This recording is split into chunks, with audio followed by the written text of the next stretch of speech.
मेरे से पहले कई लोगों ने आपसे जबरदस्ती ले लिया था। वो जबरदस्ती यही वाला कर रहे हैं, आपके पड़ोस में बैठे। जबरदस्ती उनका नाम भी नहीं था। अरे तो था। मैंने भी सोचा कि मैं भी निवेदन कर लूं। अरे आप तो इन सबसे ऊपर हो, आप कहां इनके चक्कर में मैं भी अपनी एक बैठे? मांग आप रख आओ। दूं। अरे आप चलो मेरे साथ कर लेते हैं, बैठिए। मैं भी एक मांग रख दूं।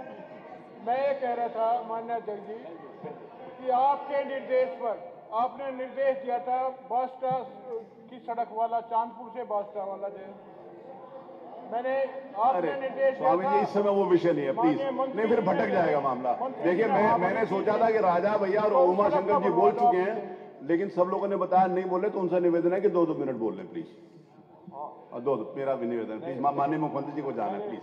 माननीय अध्यक्ष जी, हाँ, प्लीज। माननीय अध्यक्ष जी, अगर माननीय मुख्यमंत्री जी को मतलब चूंकि समय का वो हो तो हम लोग कोई बात नहीं, कोई मुख्यमंत्री जी को अभी फिर आप बोलो, फिर आप बोलो। माननीय अध्यक्ष जी, मैं आपका आभारी हूं कि आपने माननीय वित्त मंत्री जी द्वारा रखे गए बजट पे कहां जा रहे हो? बजट का बहिष्कार कर रहे हैं। नहीं, बहिष्कार नहीं करो, गए हैं एक। प्लीज बोलिए, आप बोलिए, जो जिसको करना करे, आप बोलिए। क्योंकि मैं माननीय वित्त मंत्री जी के बजट भाषण में की आलोचना के साथ उसमें कुछ अपना सुझाव भी रखना चाहता हूं। आज समय नहीं है। बताइए, प्लीज बताइए। माननीय अध्यक्ष जी, क्योंकि एक अभी हमारे आदरणीय नेता प्रतिपक्ष महोदय ने इस बात का जिक्र किया कि हम इतना भारी बजट लेके आते हैं, इतना बड़ा बजट लेके आते हैं और उससे हम खर्च न कर पाए। उन्होंने कुछ विभागों को बल्कि चिन्हित भी किया। तो निश्चित रूप से यह बड़ा ही चिंता का विषय है कि जब वित्त विभाग सभी विभागों के विभागाध्यक्षों के द्वारा की गई डिमांड को कंपाइल करके जब वित्त विभाग उस बजट को एलोकेट करता है तो ये मान के चलता है, जो उनकी अपनी व्यवस्था होती है उसके हिसाब से मान के चलता है कि नहीं, इन विभागों को हम इस तरह का रेशियो रखेंगे तो ये विभाग अपना काम इतने में पूरे 1 साल कर सकते हैं। लेकिन खेद तब होता है कि हाउस उस बजट को पास भी करता है और वो विभाग उस बजट को खर्च नहीं कर पाते हैं। ये चिंता का विषय जरूर बनता है। मेरा केवल आपके माध्यम से माननीय वित्त मंत्री जी से एक आग्रह था, सुझाव था कि आप जब बजट एलोकेट कर रहे हैं तो इसके साथ साथ बहुत से ऐसे सारे विभाग हैं जो अपने बजट समय से खर्च कर देते हैं, आपने उन्हें सप्लीमेंट्री में भी बजट देते हैं। ऐसे विभागों की प्रशंसा होनी चाहिए। ऐसे विभागों को एक लगे कि मतलब नहीं, इनको जो जिम्मेदारी दी गई है इन्होंने काम किया, लेकिन उन विभागों को भी चिन्हित करना चाहिए और चिन्हित करके उनकी रिस्पॉन्सिबिलिटी फिक्स करनी चाहिए।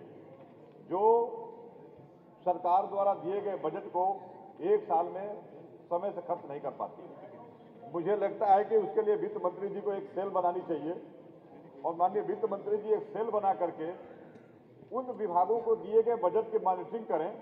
और देखिए, वो मॉनिटरिंग हम साल के अंत में अगर मान लीजिए हम विपक्ष के लोग, नेता प्रतिपक्ष, अगर उन विभागों का अगर गिनती गिना दें कि इनमें इतना खर्च हुआ, तो इसका कोई सोल्यूशन नहीं है।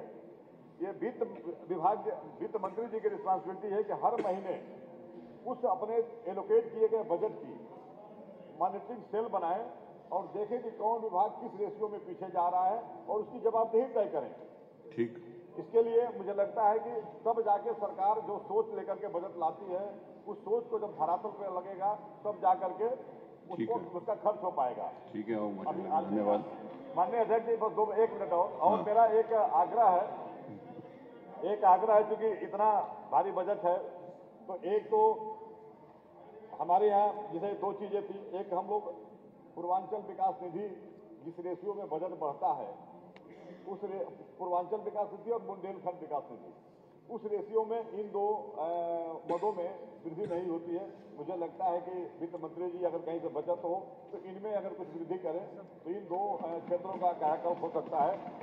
साथ ही माननीय अध्यक्ष जी, एक और भी मेरा आग्रह है क्योंकि आदरणीय सम्मानित माननीय मुख्यमंत्री जी भी बैठे हुए हैं और मुझे लगता है कि एक बहुत अच्छी मतलब चूंकि हमारी पहल होगी, हमारी पूर्वांचल एक्सप्रेसवे जो निकल रही है वो सुल्तानपुर होके जाती है और सुल्तानपुर हम बनारस का भी हमारा जो रास्ता है वो सुल्तानपुर होके ही जाता है। तो एक हम एक्सप्रेसवे बहुत कम दूरी में और कम लागत में एक एक्सप्रेसवे और हम कर सकते हैं उसी सुल्तानपुर पूर्वांचल एक्सप्रेसवे से लिंक एक्सप्रेसवे के रूप में वाराणसी को और लगभग 25 से 30 किलोमीटर में अगर हम बाएं तरफ जाते हैं तो अयोध्या को, और उस पूर्वांचल एक्सप्रेसवे से 2 लिंक एक्सप्रेसवे अगर जुड़ जाए बनारस से अयोध्या, तो मुझे लगता है कि यह अपने आप में उत्तर प्रदेश के लिए एक बहुत बड़ा ही मील का पत्थर साबित होगा। और ये जितने मतलब उद्योग हैं क्योंकि इतना नजदीक से है कि उन दोनों रोडों पर बहुत विस्तार की अपार संभावनाएं हैं, इसलिए मेरा ये आग्रह था। दूसरा माननीय अध्यक्ष जी, क्योंकि धन्यवाद। मैं समझ सकता हूँ माननीय मुख्यमंत्री जी को, नहीं मैं समझ सकता हूँ माननीय मुख्यमंत्री जी को, क्योंकि पहले से तय था 3:30 बजे बोलने का और शायद कहीं बाहर आउट ऑफ स्टेशन जाने का प्रोग्राम है। मैं अपनी सभी बातों को क्योंकि उसमें सम्मत करता हूँ और मैं आपका आदर करता हूँ, सम्मान करता हूँ। समय की महत्व को देखते हुए अपनी सारे एक इधर से हल्ला हो रहा है, वित्त मंत्री जी हैं तो उस बातों को नहीं कहेंगे। एक जो माननीय वित्त मंत्री जी अभी वो वाली बात अभी नहीं, माननीय वित्त मंत्री जी ये क्योंकि 400 हम लोग 3 माननीय विधायक लोगों को जो पिछली बार आग्रह पे नेता सदन माननीय मुख्यमंत्री जी ने विधायक निधि जो आपने बढ़ा दिया, कई बार हम राजा भैया इस बात को बैठकों में हम लोग मैंने मतलब आभार भी व्यक्त किए, सराहना भी की और इस सभी विधायकों के सम्मान के लिए रहा कि कभी कभी कोई आता है तो विधायक को कम से कम रहता है गले नाली खड़गाली से, उसमें जो हमारा 18% हम 5 करोड़ रुपए का प्रस्ताव नहीं कर सकते हैं, हम उसमें लगभग 4 करोड़ 10 लाख रुपए का प्रस्ताव करते हैं।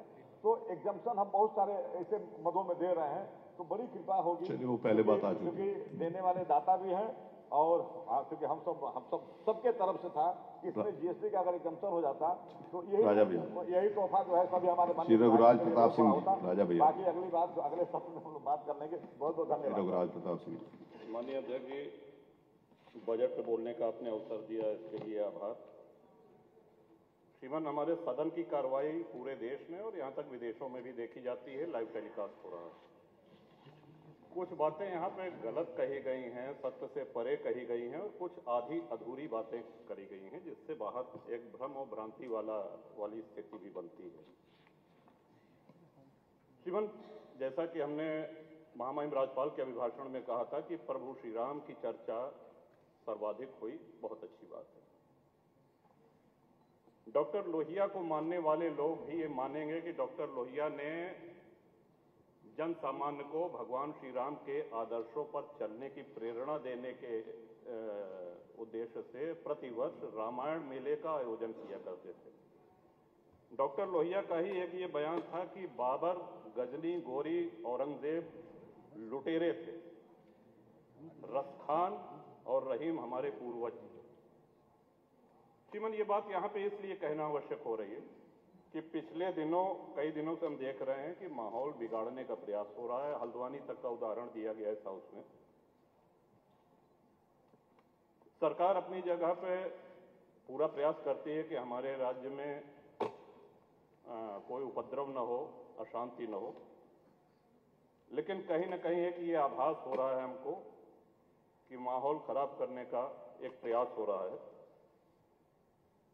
बात की गई श्री राम जन्मभूमि की, साक्षात भगवान श्री राम ने अवतार लिया। काशी नगरी जो भगवान शिव के त्रिशूल पे टिकी हुई है, जा सुनाम बल शंकर काशी, देत समय संगति अविनाशी, और भगवान श्री कृष्ण की जन्मभूमि। श्रीमान, स्पष्ट है ये दीवाल के ऊपर शिखर तोड़ करके गुंबद बना देने से ये गंगा जमुनी तहजीब नहीं होती। वो हमारा आक्रांताओं द्वारा तोड़ा गया है। और एक और भ्रम फैलाया जा रहा है, जो व्यास जी के गुफा में जो पूजा हो रही है वो पूजा अनवरत सैकड़ों वर्ष से चलती आ रही है। ये बात बाहर जानी चाहिए श्रीमान। अनवरत सैकड़ों वर्ष से, इस पे सन 93 में स्थानीय प्रशासन ने रोक लगाया, किसी न्यायालय ने रोक नहीं लगाया इसकी पूजा पे।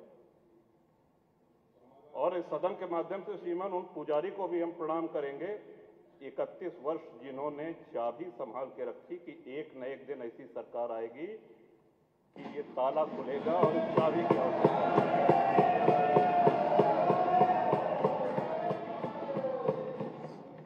अल्लामा इकबाल, फिर वही होता है कि आधा अधूरा बोल दिए जो है पूरा बोलना चाहिए। अल्लामा इकबाल पहले वो व्यक्ति थे जिन्होंने कहा कि हिंदू और मुसलमान एक साथ नहीं रह सकते। पाकिस्तान के आइडियोलॉजिकल फादर, इसने कहा कि मुस्लिमों को अलग देश चाहिए। जिन्ना को रास्ता बताने वाले, जिन्ना को उकसाने वाले, और पाकिस्तान के पक्ष में भारत के मुसलमानों ने वोटिंग करी जिसमें 98% लोगों ने कहा कि हिंदू और मुस्लिम साथ साथ नहीं रह सकते। इस बात पे लेकर के बंटवारा हुआ और सारे जहां से अच्छा जो कविता सुनाई गई वो अधूरी है। 2 पंक्ति उसकी हम भी सुना दे रहे हैं कि ए आब रूद गंगा वो दिन है याद तुझको, उतरा तेरे किनारे जब कारवां हमारा। कि गंगा के वो मैदान तुमको याद है जब हमारा कारवां उधर से आक्रांताओं का कारवां आया था। ए आब रूद गंगा वो दिन है याद तुझको, उतरा तेरे किनारे जब कारवां हमारा। चीनो अरब हमारा, हिंदुस्तान हमारा, मुस्लिम है हम, वतन है सारा जहां हमारा। ये तरानाए मिल्ली की पंक्तियां हैं, अल्लामा इकबाल ने 1910 में लिखी थी श्रीमान। हम ही क्या धर्मार्थ कहते रहेंगे, सभी कुछ हो मौन सहते रहेंगे कि धर्म को देंगे बल अन्य जन भी तजेंगे क्रूरता छल अन्य जन भी। श्रीमान, हिंदू तो सर्वसमावेशी है।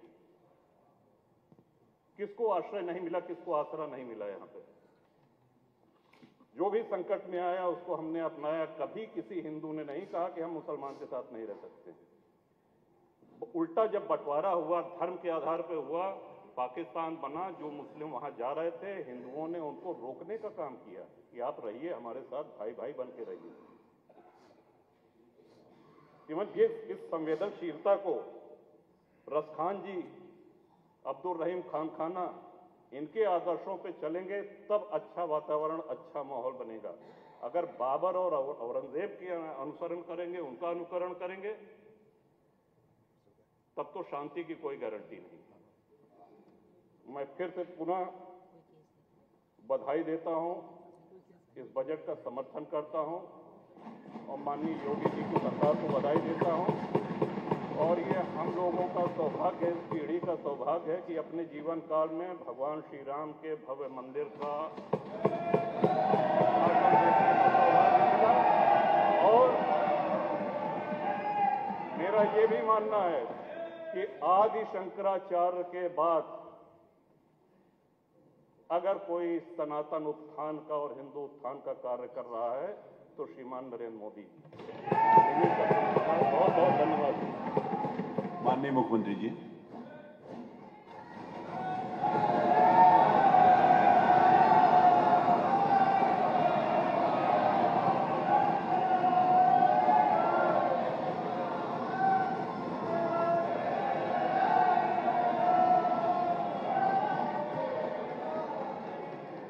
अध्यक्ष जी,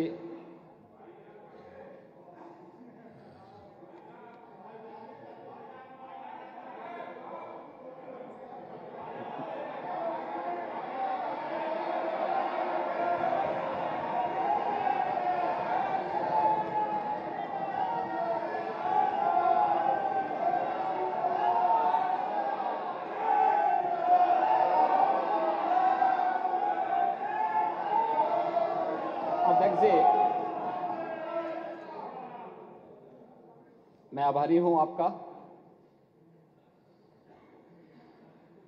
कि आपने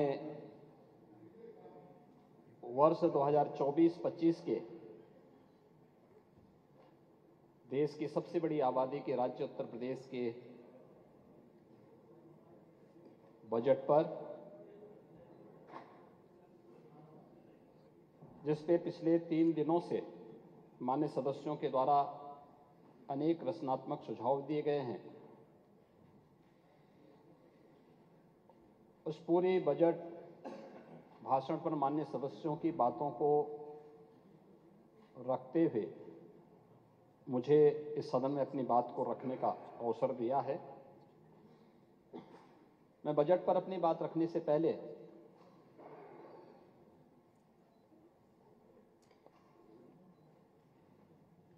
देश के पूर्व प्रधानमंत्री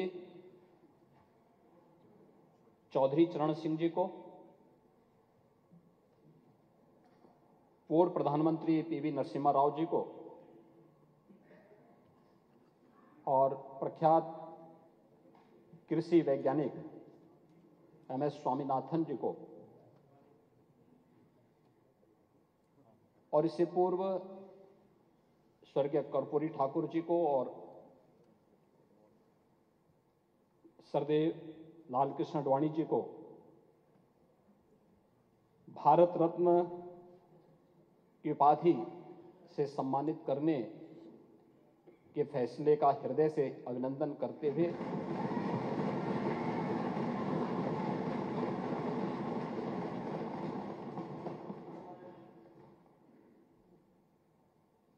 इन सभी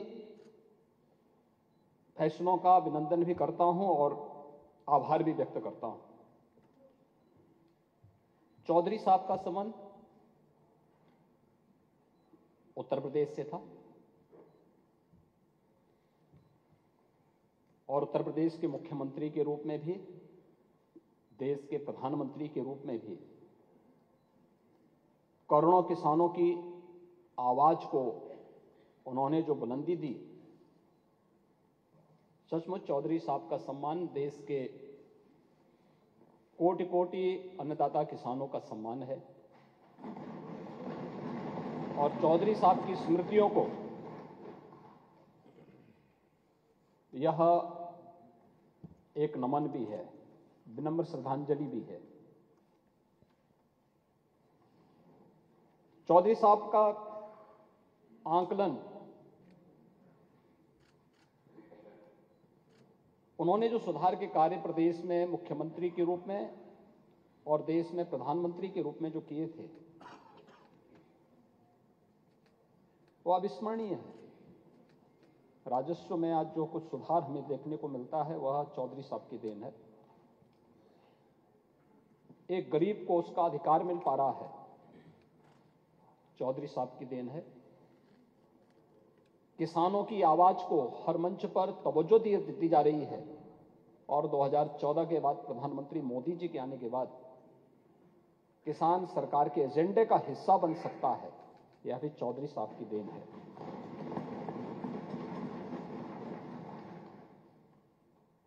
इन सभी नेताओं ने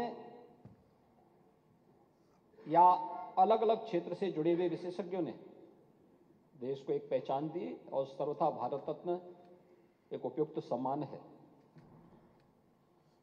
मैं सोचता था कि अपने बजट भाषण में जब किसानों की बात आएगी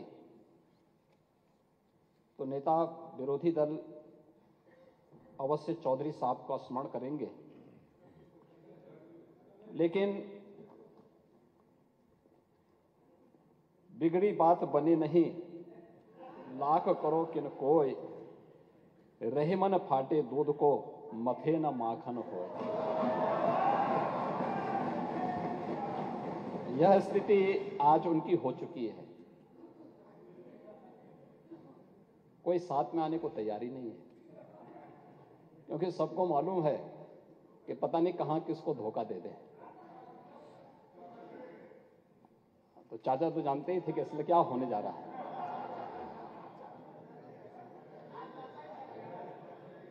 और इसलिए भाई पार्टी नहीं, हम लोग तो सम्मान देते हैं, हम सम्मान देते हैं, लेकिन कम से कम इन चीजों का उल्लेख करना चाहिए था। सदन के अंदर, सदन की प्रोसीडिंग का हिस्सा बनना चाहिए था। चौधरी साहब का सम्मान किसानों का सम्मान है और उत्तर प्रदेश का सम्मान है। इसलिए बजट के अंदर जब अन्नदाता किसानों की चर्चा हो रही है तो कम से कम इन चीजों का उल्लेख कर देते तो अच्छा रहता। इसमें मुझे लगता है उनका भी सम्मान बढ़ता।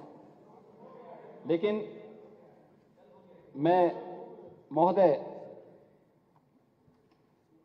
धन्यवाद दूंगा उन सभी माननीय सदस्यों को इस पूरी चर्चा में सत्ता पक्ष और विपक्ष के 93 माननीय सदस्यों ने इस चर्चा में भाग लिया और इस चर्चा में भाग लेकर के इसको और रचनात्मक बनाया। उत्तर प्रदेश विधानसभा में इतनी गंभीर चर्चा हो सकती हो, देर देर रात्रि तक सदन चल सकता हो, यह भी देश भी देख रहा है, दुनिया भी देख रहा है।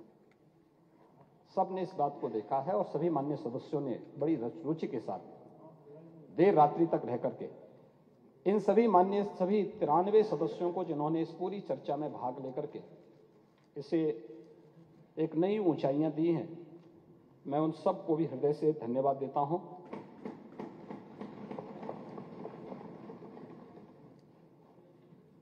महोदय, जब 2017 में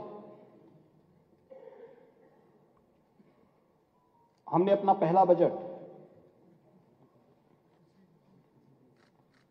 उस समय प्रस्तुत किया था, तब भी हम लोगों ने इस बात को कहा था कि हमारा ये बजट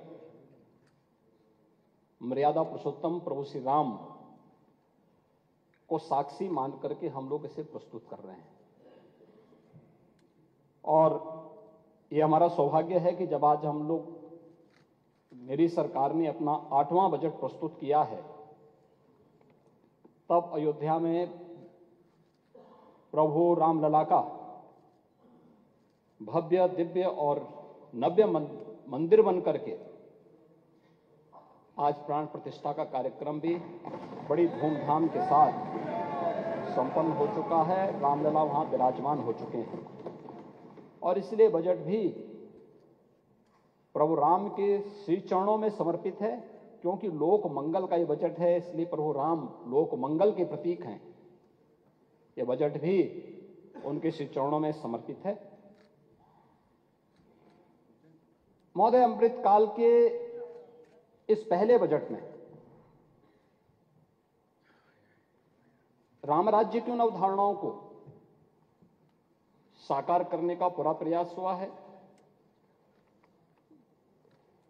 देश की सबसे बड़ी आबादी के राज्य में आर्थिक विकास की गति को तीव्र करने की दिशा से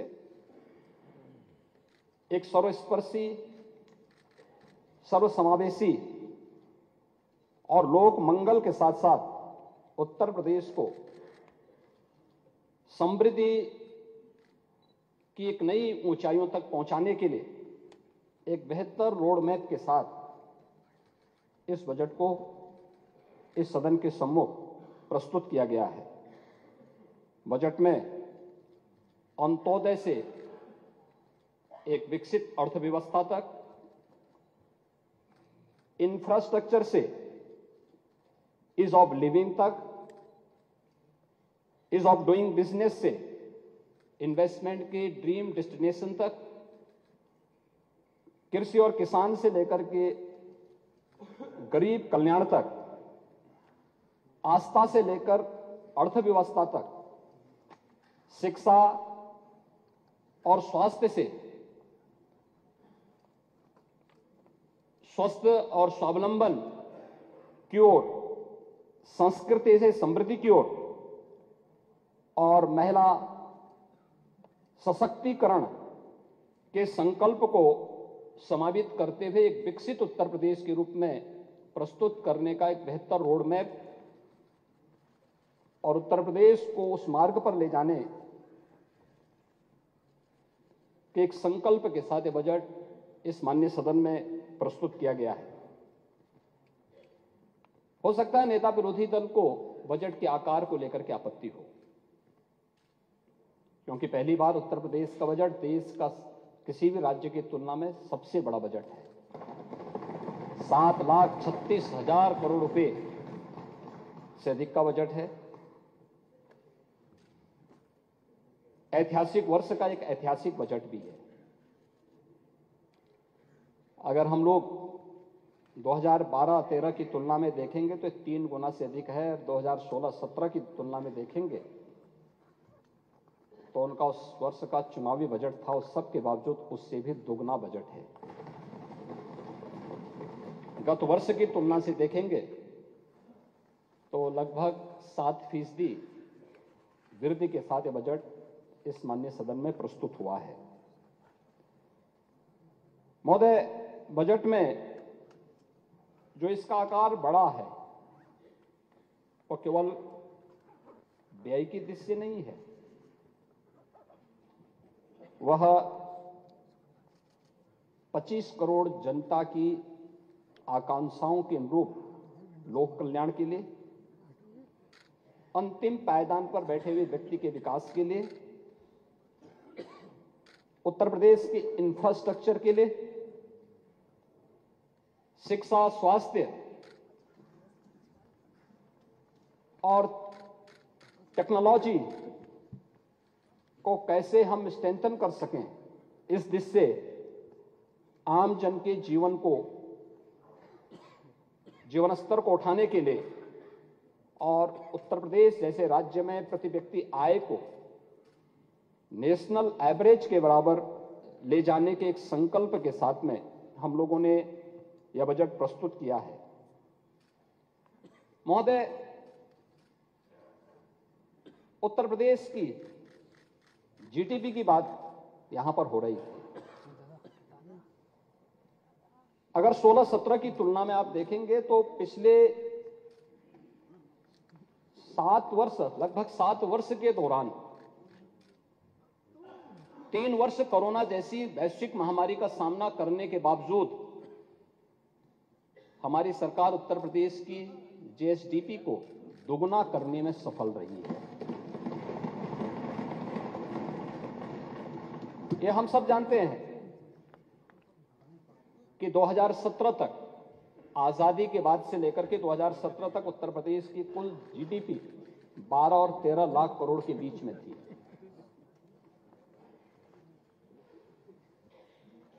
यानी 70 वर्ष लगे जितना उत्तर प्रदेश की इकोनॉमी को पहुंचने में, कोरोना जैसी महामारी का सफलतापूर्वक सामना करने के बावजूद मात्र 7 वर्ष में उससे दोगुना करने में हमने उत्तर प्रदेश की जीडीपी को दोगुना करने में सफलता प्राप्त की। उत्तर प्रदेश की प्रति व्यक्ति आय को दोगुना करने में सफलता प्राप्त की। और यही नहीं, जब हम 2017 में थे, आबादी में उत्तर प्रदेश देश का नंबर 1 का राज्य था, लेकिन अर्थव्यवस्था में देश की 6ठी अर्थव्यवस्था के रूप में उत्तर प्रदेश गिना जाता था। और आज जब हम 2024 में आ रहे हैं, 2024-25 के बजट पे चर्चा कर रहे हैं, तब मैं कह सकता हूं कि उत्तर प्रदेश की अर्थव्यवस्था आज के दिन पर देश की नंबर 2 की अर्थव्यवस्था भी बन गई है। देश की जीडीपी में हमारा शेयर बढ़ा है। आबादी देश की 16% यूपी में रहती है, लेकिन देश के विकास में उत्तर प्रदेश बामुश्किल 8% भी योगदान नहीं कर पाता था। और आज मैं कह सकता हूं उत्तर प्रदेश 9% से 9.2% भारत की अर्थव्यवस्था में उत्तर प्रदेश योगदान कर रहा है। और हमारा प्रयास होना चाहिए कि हम इस वर्ष इसे बढ़ा के 10% तक पहुंचाएं और अगले 5 वर्ष में से अपनी आबादी के बराबर तो हम कम से कम भारत की अर्थव्यवस्था में योगदान दे सकें।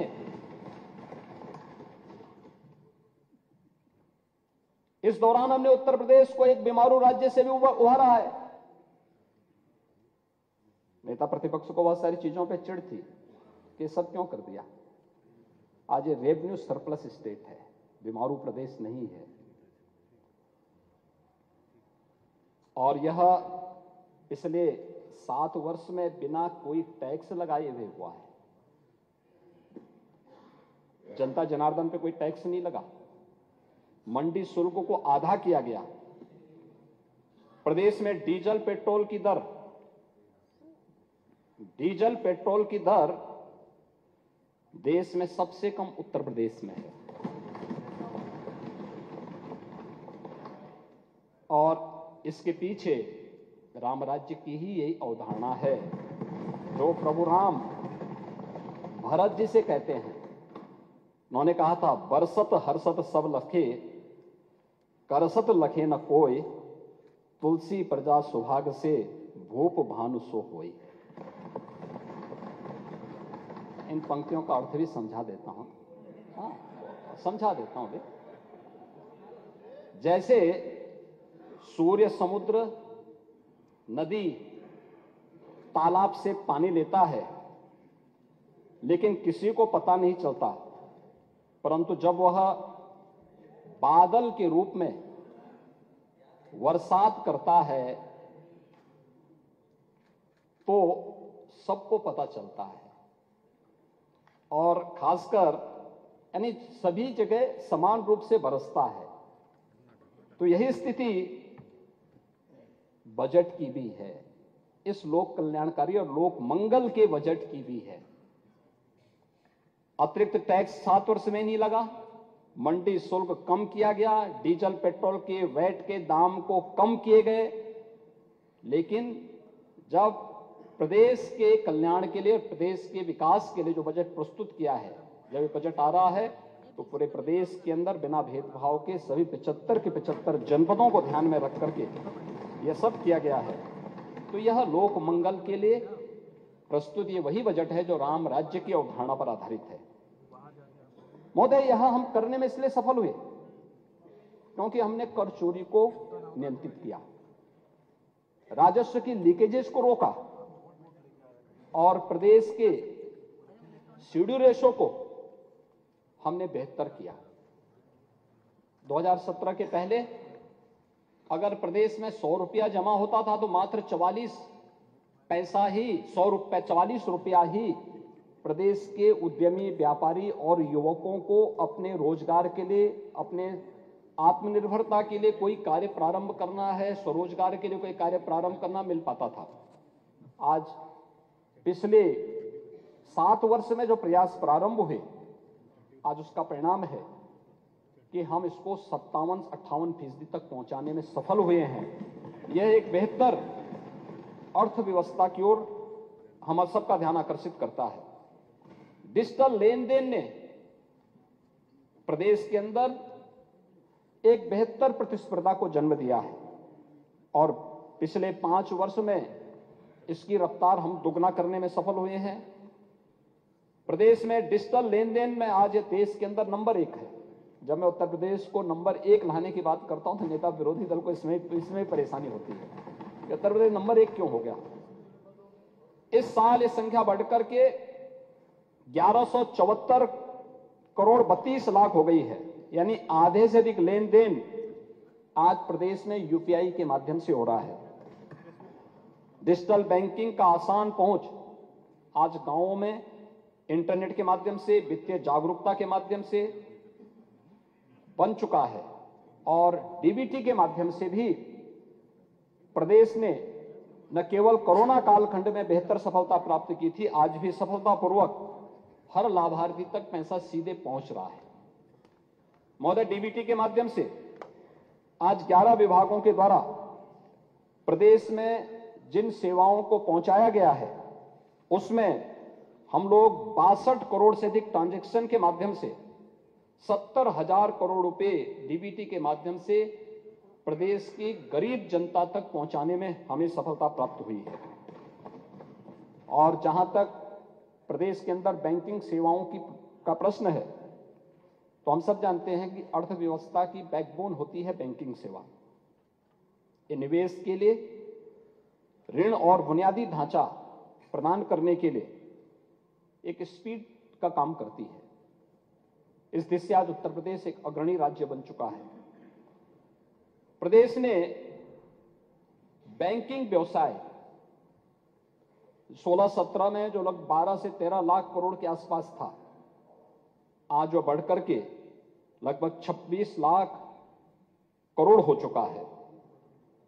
प्रदेश में 19,705 बैंक की शाखाएं हैं, लेकिन 2,28,000 से अधिक बैंकिंग कॉरेस्पॉन्डेंट और बैंकिंग कॉरेस्पॉन्डेंट सखी प्रदेश के अंदर आज इस रूप में बेहतर सेवाएं हर गांव में और हर कस्बे में उपलब्ध करवाने का कार्य कर रहा है। और यही नहीं, आरबीआई के बुलेटिन भी आज इस बात को प्रदर्शित करते हैं कि बैंक और वित्तीय संस्थाओं से प्रोजेक्ट फाइनेंसिंग के लिए फंड आकर्षित करने में 16% से अधिक जो इन्वेस्टमेंट की हिस्सेदारी है वह आज उत्तर प्रदेश है, जो देश के अंदर शीर्ष स्थान पर है। ये इस नए उत्तर प्रदेश की स्थिति है, जिस उत्तर प्रदेश की वर्तमान प्रगति पर हमारे कुछ मित्रों को आपत्ति है। प्रधानमंत्री जनधन योजना में 9 करोड़ खातों के साथ उत्तर प्रदेश देश में नंबर 1 पर है और इनमें से आधे खाते महिलाओं के। पीएम स्वनिधि योजना में 17 लाख से अधिक रेहड़ी पटरी व्यवसायी लाभान्वित हो रहे हैं, जो देश में नंबर 1 पर है। प्रधानमंत्री सुरक्षा बीमा योजना में 5 करोड़ 55 लाख लाभार्थियों के साथ उत्तर प्रदेश देश में नंबर 1 पर है और आईटीआर फाइल करने में यानी आयकर रिटर्न भरने में उत्तर प्रदेश देश में दूसरे स्थान पर है। जून 2014 में 1,65,000 आयकर रिटर्न उत्तर प्रदेश में फाइल होते थे और जून 2023 में यह बढ़कर के लगभग 12 लाख हुए हैं, यानी 1,65,000 से।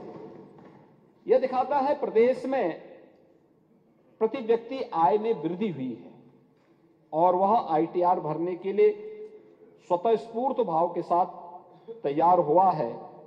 यह प्रदेश को अगर हम देखेंगे तो 2022-23 की तुलना में राष्ट्रीय फलक पर भी देखेंगे तो राष्ट्रीय आर्थिक विकास की जो दर थी 7.2 रही, जबकि प्रदेश की इस दौरान अगर हम करंट प्राइस में लेंगे तो 14.3% की दर से उत्तर प्रदेश की विकास दर देश के अंदर रही है।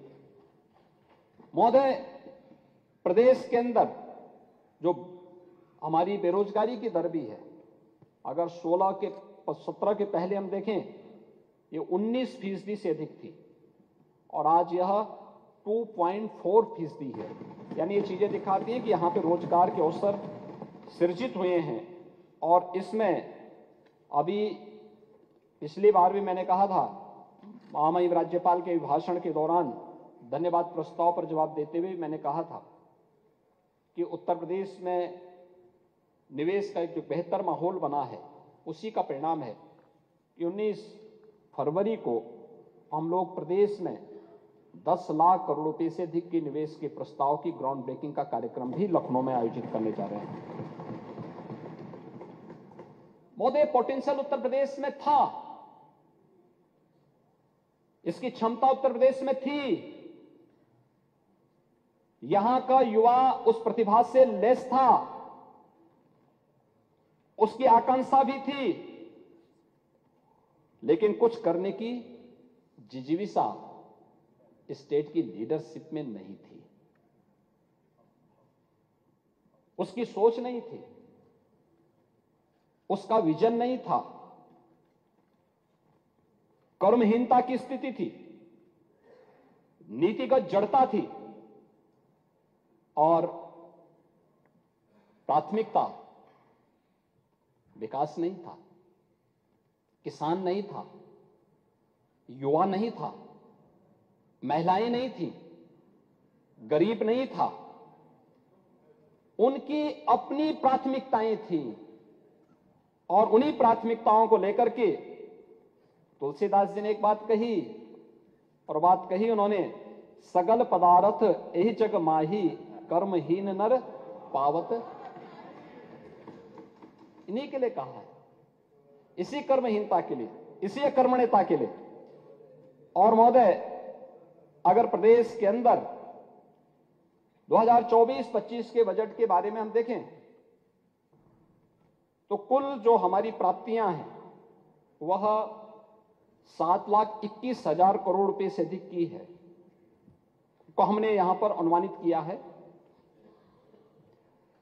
जिनमें से 6,06,000 करोड़ रुपए से अधिक की जो राजस्व प्राप्ति तथा 1,14,000 करोड़ रुपए से अधिक की जो पूंजीगत प्राप्तियां हैं, इसमें हम लोगों ने सम्मिलित किया है। इस बजट की जो सबसे बड़ी बात है वो होगी कि 2 लाख करोड़ रुपए से अधिक की जो हमारा कैपिटल एक्सपेंडिचर है वह उत्तर प्रदेश में जैसे राज्य में यह यहां की इकोनॉमी को एक नई दिशा देने वाला साबित होगा, डेवलपमेंट का आधार बनता है, विकसित उत्तर प्रदेश की परिकल्पना को यह साकार करने वाला बनेगा। इन इतने बड़े बजट को प्रस्तुत करने के साथ ही उत्तर प्रदेश ने यह साबित किया है कि उत्तर प्रदेश अपने बेहतर राजकोषीय प्रबंधन के माध्यम से हम उत्तर प्रदेश को एक बेहतर दिशा में अग्रसर कर सकते हैं और राजकोषीय अनुशासन को बनाए रख सकते हैं। एफआरबीएम की जो उत्तर प्रदेश की सीमा यानी देश के अंदर तय की गई है 3.5% की, उत्तर प्रदेश का यह बजट अपने राजकोषीय अनुशासन का पालन करते हुए 3.46% में ये इन सभी चीजों को अपने अंदर समाहित करता है। महोदय, हम लोगों के यहां अगर प्रदेश के अंदर इस बजट में जो अन्य तमाम बातें हैं उन सभी पर अगर हम एक एक करके चर्चा करेंगे, खासतौर पर कृषि की जब बात आती है तो प्रदेश में हम लोगों ने इस बजट में तमाम अलग अलग सेक्टर के लिए अलग अलग यानी उसके लिए बजट की व्यवस्था की है। जब माननीय नेता विरोधी दल अपनी बात को कर रहे थे तो मुझे आश्चर्य हो रहा था कि वे दिसंबर 2023 के आंकड़ों को सदन में प्रस्तुत कर रहे थे।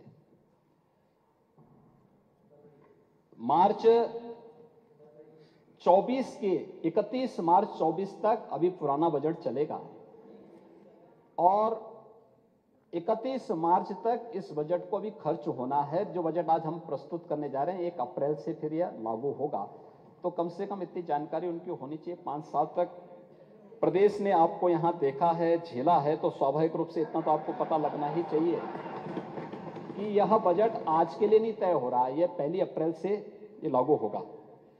दूसरा, आजादी के अमृतकाल में और अमृत महोत्सव के अवसर पर भारत देश की 5th इकोनॉमी बना है। हर भारतवासी को गौरव की अनुभूति होनी चाहिए, लेकिन इस पे भी उनको आपत्ति है। यानी भारत हमारा देश दुनिया की एक आर्थिक शक्ति बन रही है और उस ब्रिटेन को हम लोगों ने पछाड़ा है जिस ब्रिटेन ने लगभग 200 वर्षों तक भारत पे शासन किया था, उसको पछाड़ करके भारत 5वीं बड़ी अर्थव्यवस्था बना। प्रधानमंत्री मोदी जी के विजनरी लीडरशिप में इसके प्रति आभार और अभिनंदन के शब्द कहने की बजाय इसको ही हम कटघरे में खड़ा करें तो ये बड़ी आश्चर्यजनक स्थिति है। और वे आज भी एक तो आंकड़े वे दिसंबर 2023 के प्रस्तुत कर रहे हैं, जब हम लोग अप्रैल 2024 की चर्चा कर रहे हैं तो वह आंकड़े वहां के प्रस्तुत कर रहे हैं।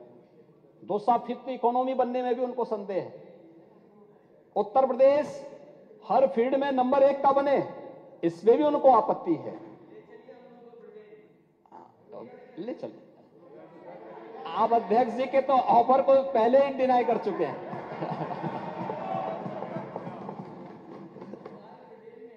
ओह, मैंने कहा ना, अध्यक्ष जी ने आपको एक आमंत्रण दिया, आपने उसको नकार दिया।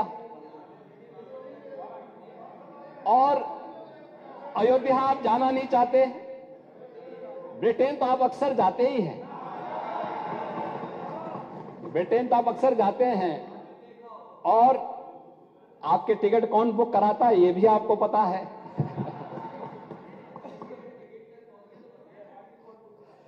ट्रैवल एजेंट ही कराता होगा, ट्रैवल एजेंट ही कराता होगा। अरे कोई ना कोई ट्रैवल एजेंट कराता होगा। तो महोदय, 5th इकोनॉमी में भी इनको संदेह है।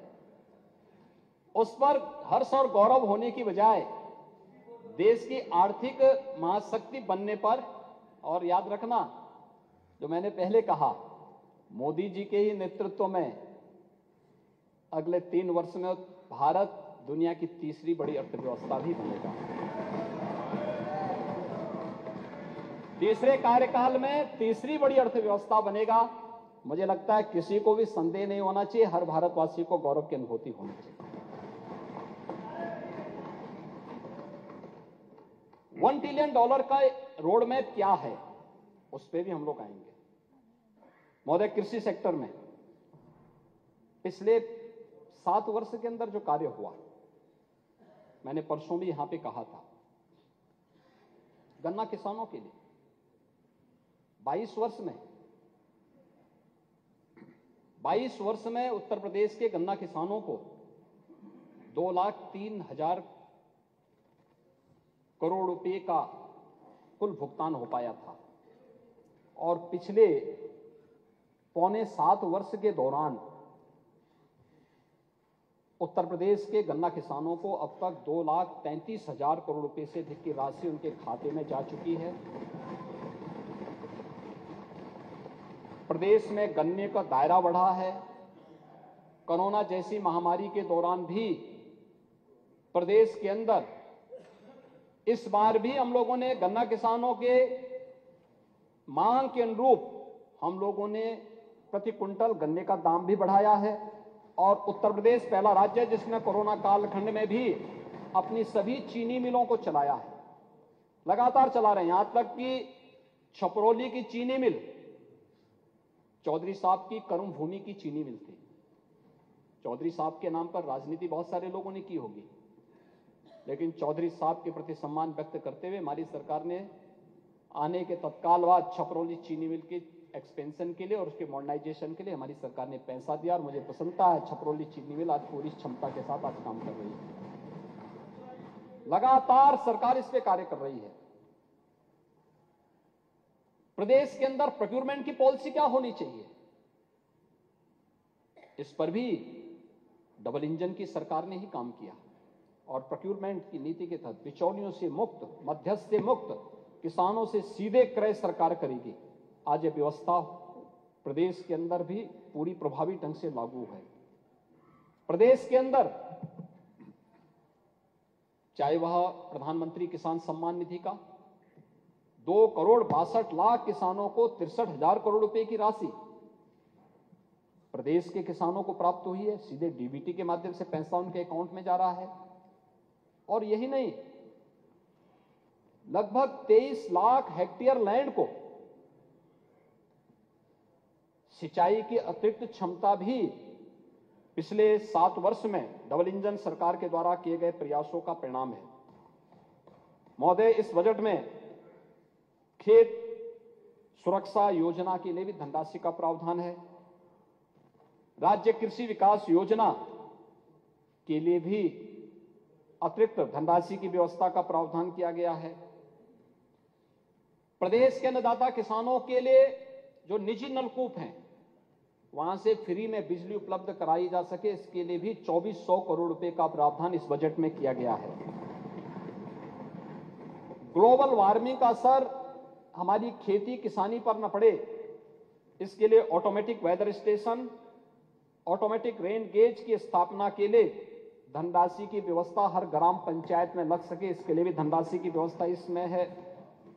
Organic cultural lab, tissue lab और एग्री टूरिज्म सेंटर की स्थापना के लिए भी धनराशि का प्रावधान इस बजट में किया गया है।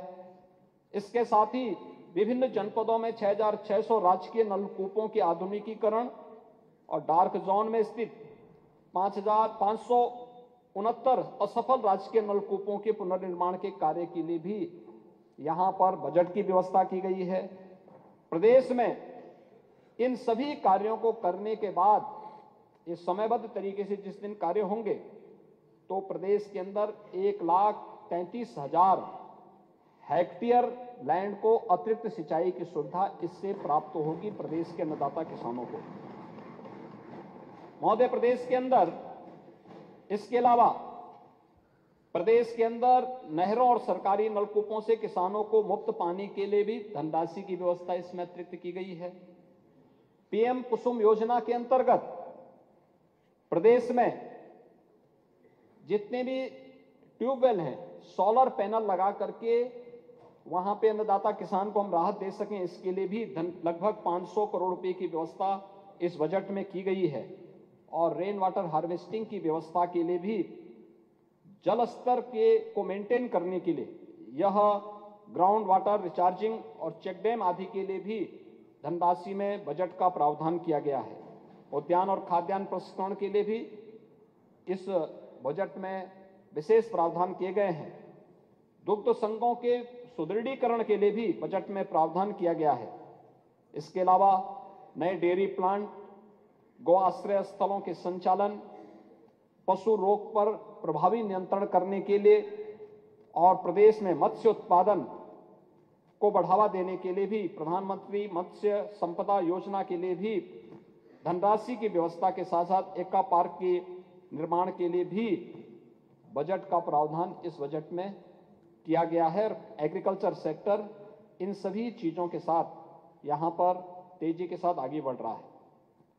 मध्य प्रदेश के अंदर हम सब इस बात को जानते हैं कि अवस्थापना और औद्योगिक विकास की जो ग्रोथ है वह दो बातों पर निर्भर करती है, एक स्टेबिलिटी पर, दूसरा सस्टेबिलिटी पर। और ये ग्रोथ के लिए बहुत आवश्यक है।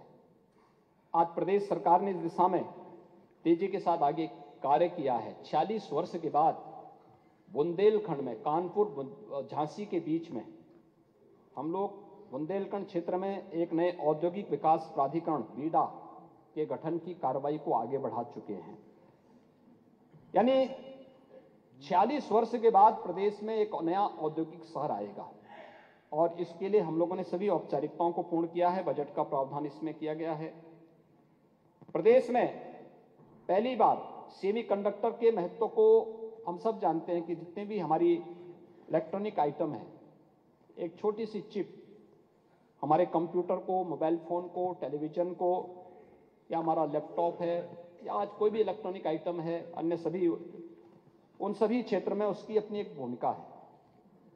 और इसके लिए उत्तर प्रदेश ने अपनी सेमीकंडक्टर की पॉलिसी भी लागू की है। इसके लिए हमारे पास तमाम प्रस्ताव प्राप्त हुए हैं जिन पर कार्रवाई आगे बढ़ रही है, जिन कार्यक्रमों को हम आगे बढ़ा रहे हैं। एफडीआई और फॉर्च्यून 500 तो फॉर्च्यून इंडिया 500 कंपनियों के लिए भी एक नई पॉलिसी हम लोगों ने प्रदेश के अंदर लागू की है। महोदय, किसी भी राज्य द्वारा बड़े पैमाने पर वैश्विक निवेश को आकर्षित करने का यह किसी राज्य के द्वारा किया गया पहला प्रयास है। यह पहली पॉलिसी देश के अंदर आई है और इसके लिए हम लोगों ने बजट में भी धनराशि की व्यवस्था की है। मुझे एक बात बताने की प्रसन्नता है कि पिछले 7 वर्ष के अंदर कुछ अच्छे परिणाम हमारे सामने आए थे और उसके बाद जो सुझाव और जिस प्रकार के हमारे सामने कुछ कठिनाई आ रही थी, उसके बाद हम लोगों ने पॉलिसी भी हम लोग लेकर के आए। मैं परसों यहां पर देख रहा था, एक माननीय सदस्य ने यहीं पे प्रश्न किया था जिसमें उन्होंने इस बात का उल्लेख किया था कि एफडीआई या फॉर्च्यून 500 के बारे में इसकी प्रोग्रेस क्या है और राज्य के अंदर इसका किस रूप में लाभ मिल सकता है या इससे पहले क्या नहीं हुआ था। और मैं उनको बताना चाहूंगा कि 1996 से 2017 तक 22 वर्ष में केवल 200 करोड़ का एफडीआई यूपी में आया था और 17 से 23 के बीच में 2300 करोड़ रुपए से अधिक का एफडीआई अभी तक यूपी में आ चुका है। और इस नई पॉलिसी के बाद एक नए द्वार खुलेंगे एफडीआई के लिए भी और उससे होने वाले निवेश के माध्यम से नौकरी और रोजगार की एक नई संभावना प्रदेश के अंदर विकसित होगी। महोदय, प्रदेश के अंदर बेहतर इंफ्रास्ट्रक्चर के लिए यह हमारी सरकार का सौभाग्य है कि पूर्वांचल एक्सप्रेसवे, बुंदेलखंड एक्सप्रेसवे का निर्माण कार्य हम पहले ही पूरा कर चुके हैं। प्रदेश के अंदर अन्य एक्सप्रेसवे के कार्य के साथ साथ आज हम लोगों ने मेरठ को प्रयागराज से जोड़ने के लिए गंगा एक्सप्रेसवे के लिए भी व्यवस्था की है और हमारा प्रयास है कि प्रयागराज कुंभ के पहले हम इस एक्सप्रेसवे को यातायात के लिए प्रारंभ कर सकें। इसके लिए सरकार के स्तर पर बेहतर प्रयास प्रारंभ हुए हैं। पूर्वांचल एक्सप्रेसवे को आगरा लखनऊ एक्सप्रेसवे के साथ जोड़ने के लिए भी एक लिंक एक्सप्रेसवे के निर्माण के लिए भी धनराशि की व्यवस्था इस बजट में की गई है। अटल इंडस्ट्रियल इंफ्रास्ट्रक्चर मिशन के लिए भी धनराशि की व्यवस्था वर्तमान वर्ष के सापेक्ष 33% अधिक धनराशि की व्यवस्था इस बजट में की गई है। और एमएसएमई में प्रदेश के अंदर जो किसी भी इकोनॉमी का और खासतौर पर बड़े निवेश का जो बैकबोन होता है वह एमएसएमई का क्लस्टर उनके पास किस रूप में मौजूद है इस पर निर्भर करता है। ये रोजगार और की संभावनाओं को भी अधिक से अधिक रोजगार के सृजन की संभावना भी इससे बनती है।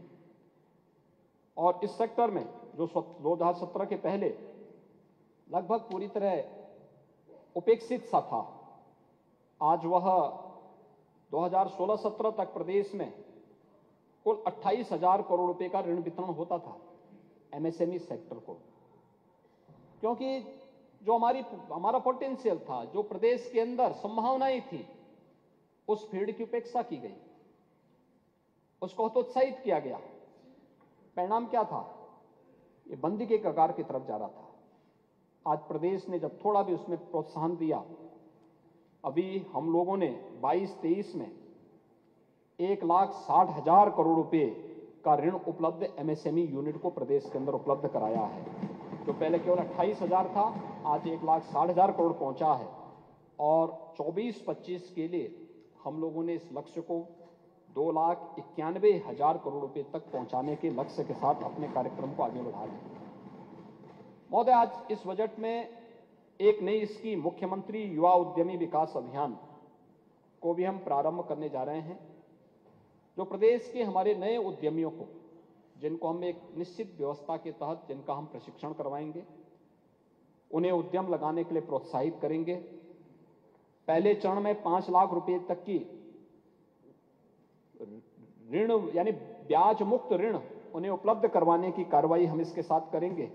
और इस राशि को जैसे ही उनका भुगतान होगा तो फिर उसको 7.5 लाख रुपए तक की, फिर उसके बाद 10 लाख रुपए तक की व्यवस्था के साथ हम उसको जोड़ने का काम करेंगे। 1 लाख युवा उद्यमी इसके साथ जुड़ेंगे और इस कार्यक्रम को इस बजट के पास होने के बाद अप्रैल से हम प्रदेश के अंदर इसको लागू कर देंगे। दूसरा है उत्तर प्रदेश रोजगार प्रोत्साहन कोष।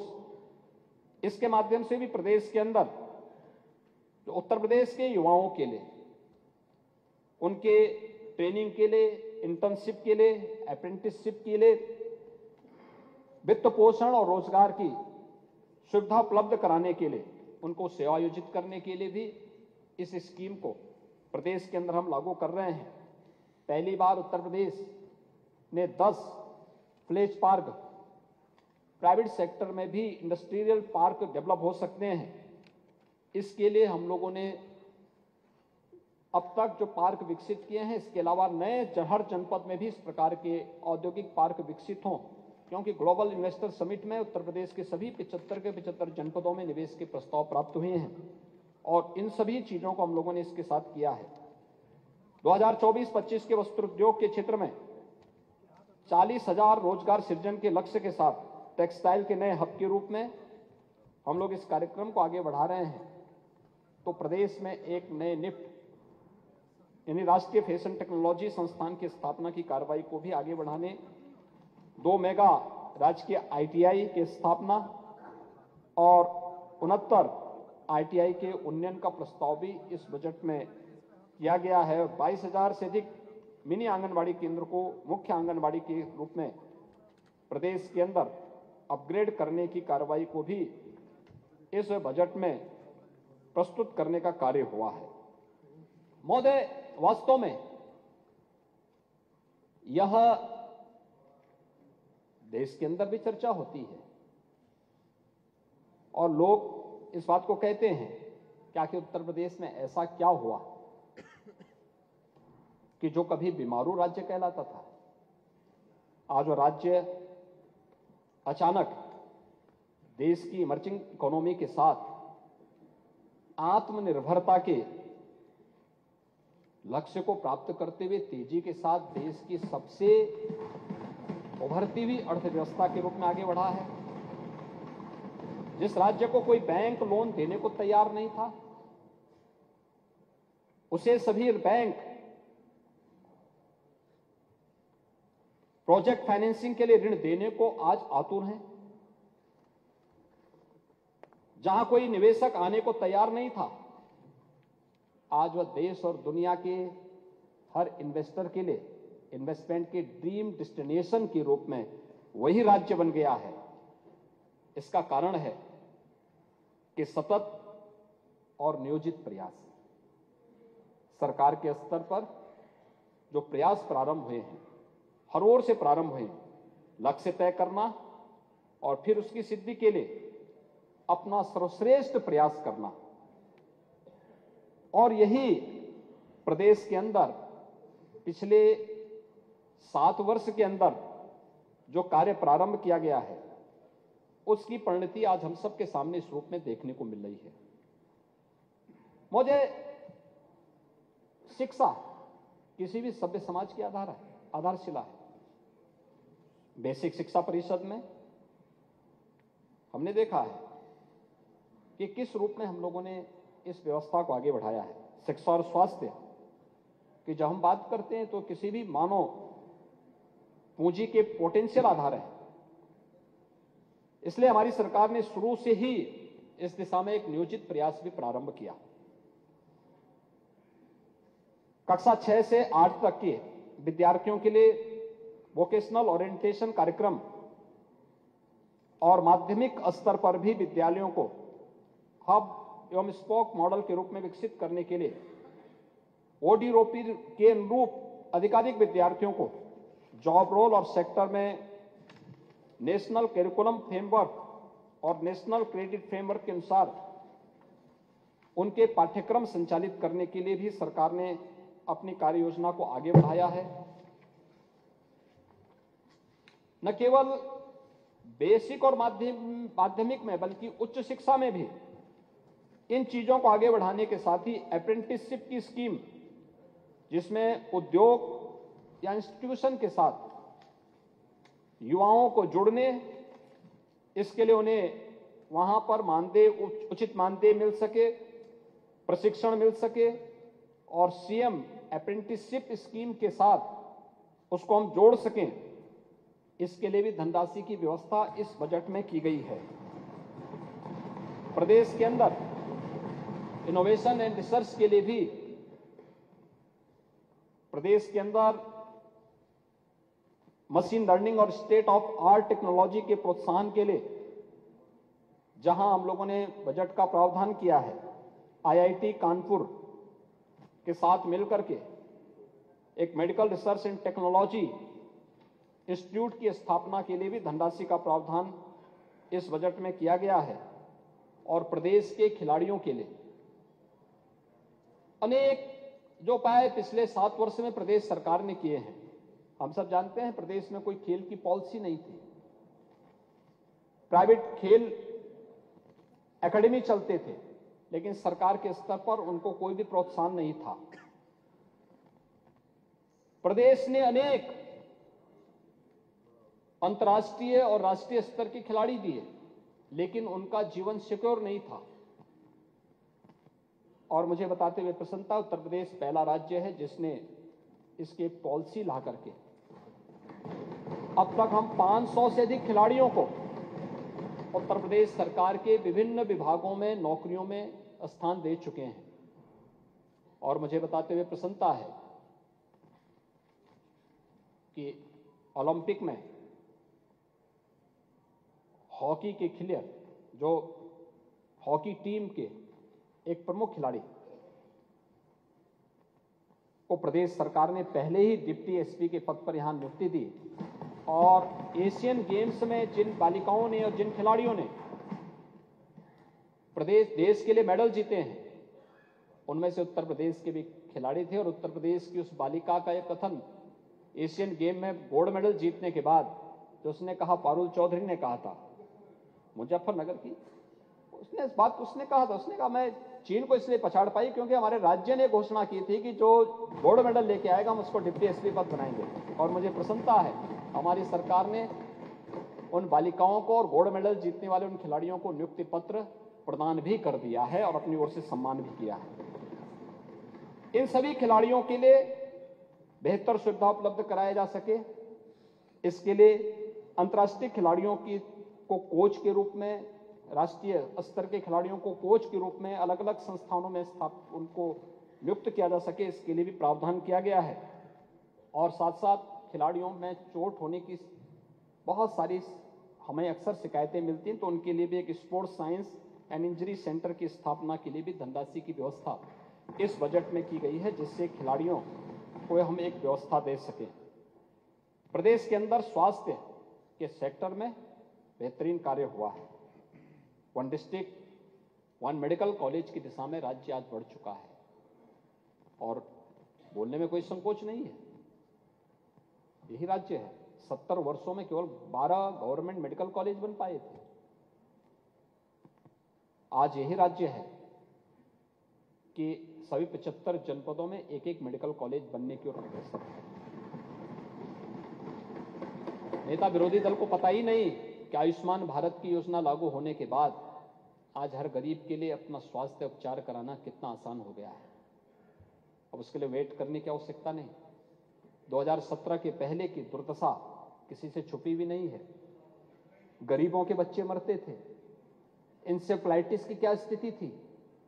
इंसेफ्लाइटिस से 1977-78 से लेकर के 2017-18 तक लगभग 50,000 मौतें हुई। और आज मुझे ये कहने में कि ये हमारा सरकार का सौभाग्य है, डबल इंजन की सरकार का सौभाग्य है कि हम अपने प्रदेश के उन मासूमों को बचाने में सफल हुए हैं जो देश के लिए आने वाले समय में जिनकी प्रतिभा और ऊर्जा का लाभ मिलेगा, इस राज्य को मिलेगा, अवश्य मिलेगा। लेकिन ये सरकारें क्या कर रही थी? जो जाति के नाम पे समाज को बांट रही थी, जो तमाम प्रकार के नारे देते हैं, लेकिन उन गरीबों के लिए जिनमें ज्यादातर जो मासूम थे, मरने वाले कौन थे? या दलित था, या अल्पसंख्यक था, या अति पिछड़ी जाति से जुड़े हुए बच्चे थे। और लगभग हर वर्ष 1200 से 1500 मौतें होती थी। आज मैं कह सकता हूं एक नियोजित और सतत रूप से किए गए प्रयास का परिणाम है। इंसेफ्लाइटिस को हम पूरी तरह नियंत्रण करने में सफल हो चुके हैं। एक सफल मॉडल उत्तर प्रदेश ने देश के अंदर दिया है। इंसेफ्लाइटिस का नियंत्रण किया जा सकता है। आज ये हुआ है। ये सरकार के द्वारा किए गए प्रयास का परिणाम है।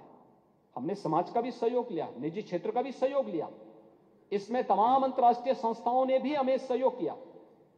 लेकिन स्टेट गवर्नमेंट को जो पहल करनी चाहिए थी, उस पहल का अभाव 2017 के पहले था। और 17 के बाद जब नियोजित प्रयास हुआ, आज परिणाम हमारे सामने। इंसेफ्लाइटिस पूरी तरह नियंत्रण में है।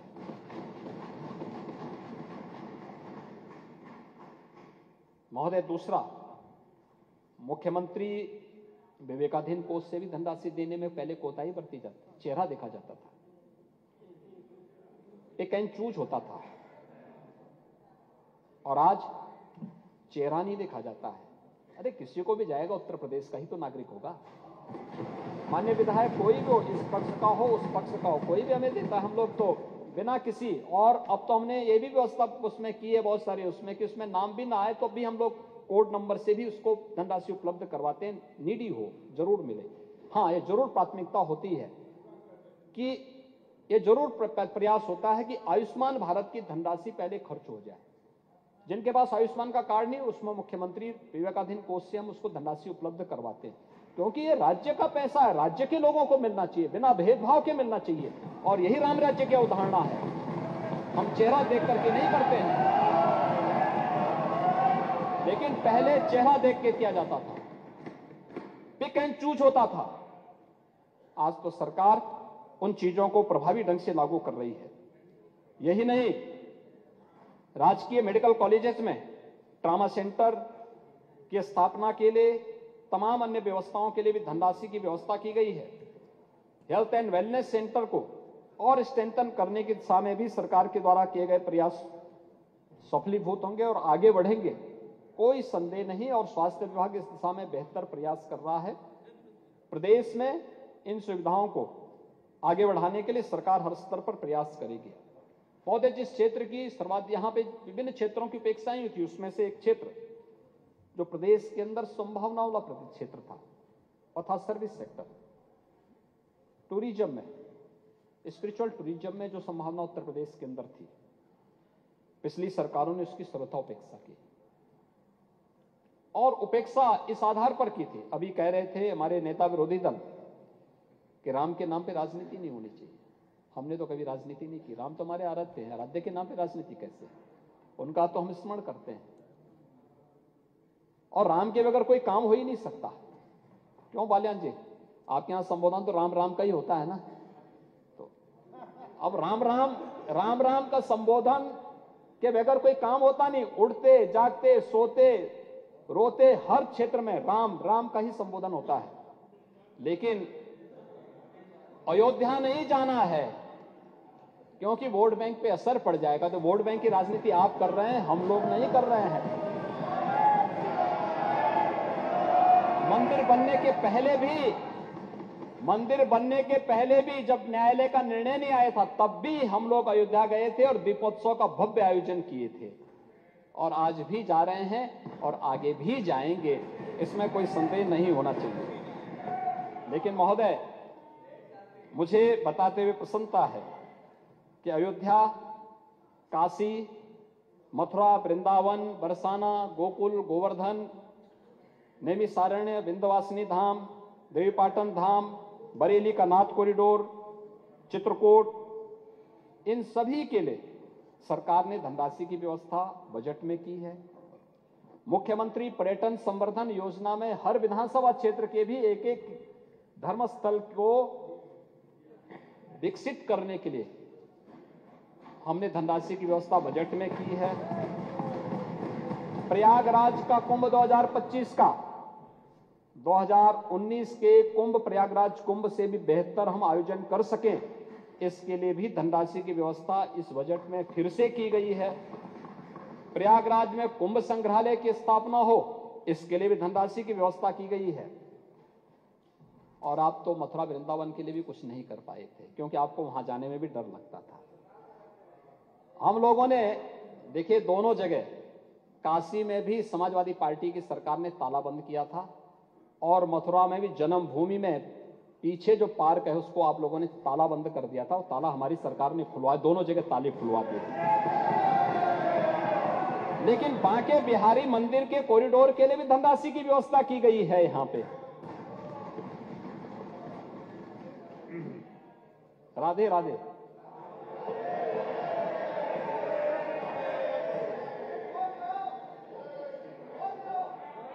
निषाद राज गुहे सांस्कृतिक केंद्र श्रृंगेरपुर के लिए धनराशि की व्यवस्था की गई है। और आजमगढ़ के हरिहरपुर में भी एक संगीत महाविद्यालय के लिए धनराशि की व्यवस्था की गई है। महर्षि वाल्मीकि सांस्कृतिक केंद्र चित्रकूट के लिए भी धनराशि की व्यवस्था की गई है। और साथ साथ राजापुर तुलसीदास जी की जन्मभूमि के लिए भी धनराशि की व्यवस्था बजट में है। अयोध्या में विदुरकुटी में तो हम कर ही रहे हैं। विदुरकुटी में तो अरे महाराज, आपको तो कम से कम इस बात के लिए धन्यवाद देना चाहिए कि वहां के लोग आपकी भावनाओं के अनुरूप कार्य नहीं करेंगे। आप देखें, महाराज विदुर के नाम पे वहां मेडिकल कॉलेज कौन बना रहा है? बन रहा है ना। और मैं स्वयं गया था वहां पे, विदुरकुटी पे गया था। वहां के पुनरुद्धार की कार्रवाई हम लोग कर रहे हैं, बिजनौर को एक पहचान दे रहे हैं। और मैं तो रात्रि को भी बिजनौर रुका था। अखिलेश जी कभी नहीं रुके होंगे क्योंकि उनको डर लगता था, पता नहीं कब हट जाए, कब पता नहीं चाचा कब कुर्सी हथिया लें। देखिए चाचा का अधिकार, तो रात्रि को नहीं रुके होंगे ना ना ना। मुख्यमंत्री पद से हटने के बाद मुख्यमंत्री रहते हुए कभी नहीं गए होंगे, ना नोएडा गए होंगे, ना बिजनौर गए होंगे। वीरांगना उदा देवी के लिए कह दीजिए। वीरांगना उदा देवी ने कहाँ के लिए? 36 अंग्रेजों को ही मारा था। हैं? पीपल के पेड़ पर चढ़ करके 36 अंग्रेजों को 1857 कहाँ पे? मानवर, इसके लिए कह दिए। उदा देवी के नाम पे तो पूरी बटालियन बन रही है, बीएससी की पूरी बटालियन ही बन रही है। कराया है और लखनऊ के किले को भी हम ठीक करा रहे हैं, अन्य जगह के किलों को भी हम ठीक कराने जा रहे हैं। हमारी टूरिज्म के उसका पार्ट है, ये तो हेरिटेज टूरिज्म का हिस्सा है, वहां भी करने जा रहे हैं। आप चिंता में, आप भटकिए मत, आप सही रास्ते पे चलिए, बाकी सब ठीक हो जाएगा। और अरे आप इतने वरिष्ठ सदस्य हैं, अभी सुन तो लीजिए, मैं अयोध्या पे आ रहा हूं, अयोध्या के बारे में सुन तो लीजिए, हमारा किला। अयोध्या के बारे में कुछ सुन तो लीजिए। अयोध्या में रामायण और वैदिक शोध संस्थान के लिए भी धनराशि की व्यवस्था यहां की गई है। इंटरनेशनल सेंटर बनेगा अयोध्या में, अयोध्या के लिए हम वो भी करने जा रहे हैं। तो यह सरकार ने इसमें बजट की व्यवस्था की है। इन कार्यक्रमों को हम तेजी के साथ आगे बढ़ा रहे हैं। महोदय, प्रदेश के अंदर नगरीय विकास, यह इकोनॉमिक ग्रोथ के लिए भी आवश्यक है। ईज ऑफ लिविंग के लक्ष्य को प्राप्त करने के लिए जो बेहतर प्रयास हुए हैं, नगर विकास विभाग के द्वारा डबल इंजन सरकार के नेतृत्व में वह तेजी के साथ इसमें आगे बढ़ा है। और इस क्षेत्र में इससे रोजगार के सृजन भी इससे होते हैं। स्मार्ट सिटी और अमृत योजना के अंतर्गत किए गए प्रयासों के परिणाम स्वरूप प्रदेश सरकार ने अब मुख्यमंत्री शहरी विस्तारीकरण और नए शहर प्रोत्साहन के लिए टाउनशिप विकसित करने के लिए भी 3000 करोड़ रुपए की राशि इस बजट में इसका प्रावधान किया है। Green road infrastructure development scheme के अंतर्गत भी प्रदेश के अंदर हम लोगों ने 800 करोड़ रुपए की व्यवस्था की है। और राज्य स्मार्ट सिटी मिशन के अंतर्गत 400 करोड़ रुपए का प्रावधान इसमें किया है, जिसमें प्रदेश के अंदर हर नगर निगम क्षेत्र में पहले चरण में, दूसरे चरण में हर नगर पालिका क्षेत्र में, तीसरे चरण में टाउन एरिया में भी हम उसे एक सेफ सिटी के रूप में डेवलप कर सकें। ITMS, ICCC integrated command and control centre की स्थापना कर सकें, इसके लिए ये प्रक्रिया आगे बढ़ रही है। और मुझे बताते हुए प्रसन्नता है कि काफी बड़े पैमाने पे CCTV कैमरे लगाए जा रहे हैं, जो न केवल सुरक्षा के लिए बल्कि वहां पे ट्रैफिक प्रबंधन के लिए, वहां के कूड़ा प्रबंधन के लिए, इन सभी को हम आगे बढ़ा सकें, इनके लिए भी इस कार्यक्रम को आगे बढ़ाया जा रहा है। जल जमाव से मुक्त करने के लिए भी urban flood and storm water drainage योजना के लिए भी 1000 करोड़ रुपए की व्यवस्था इस बजट में किया गया है।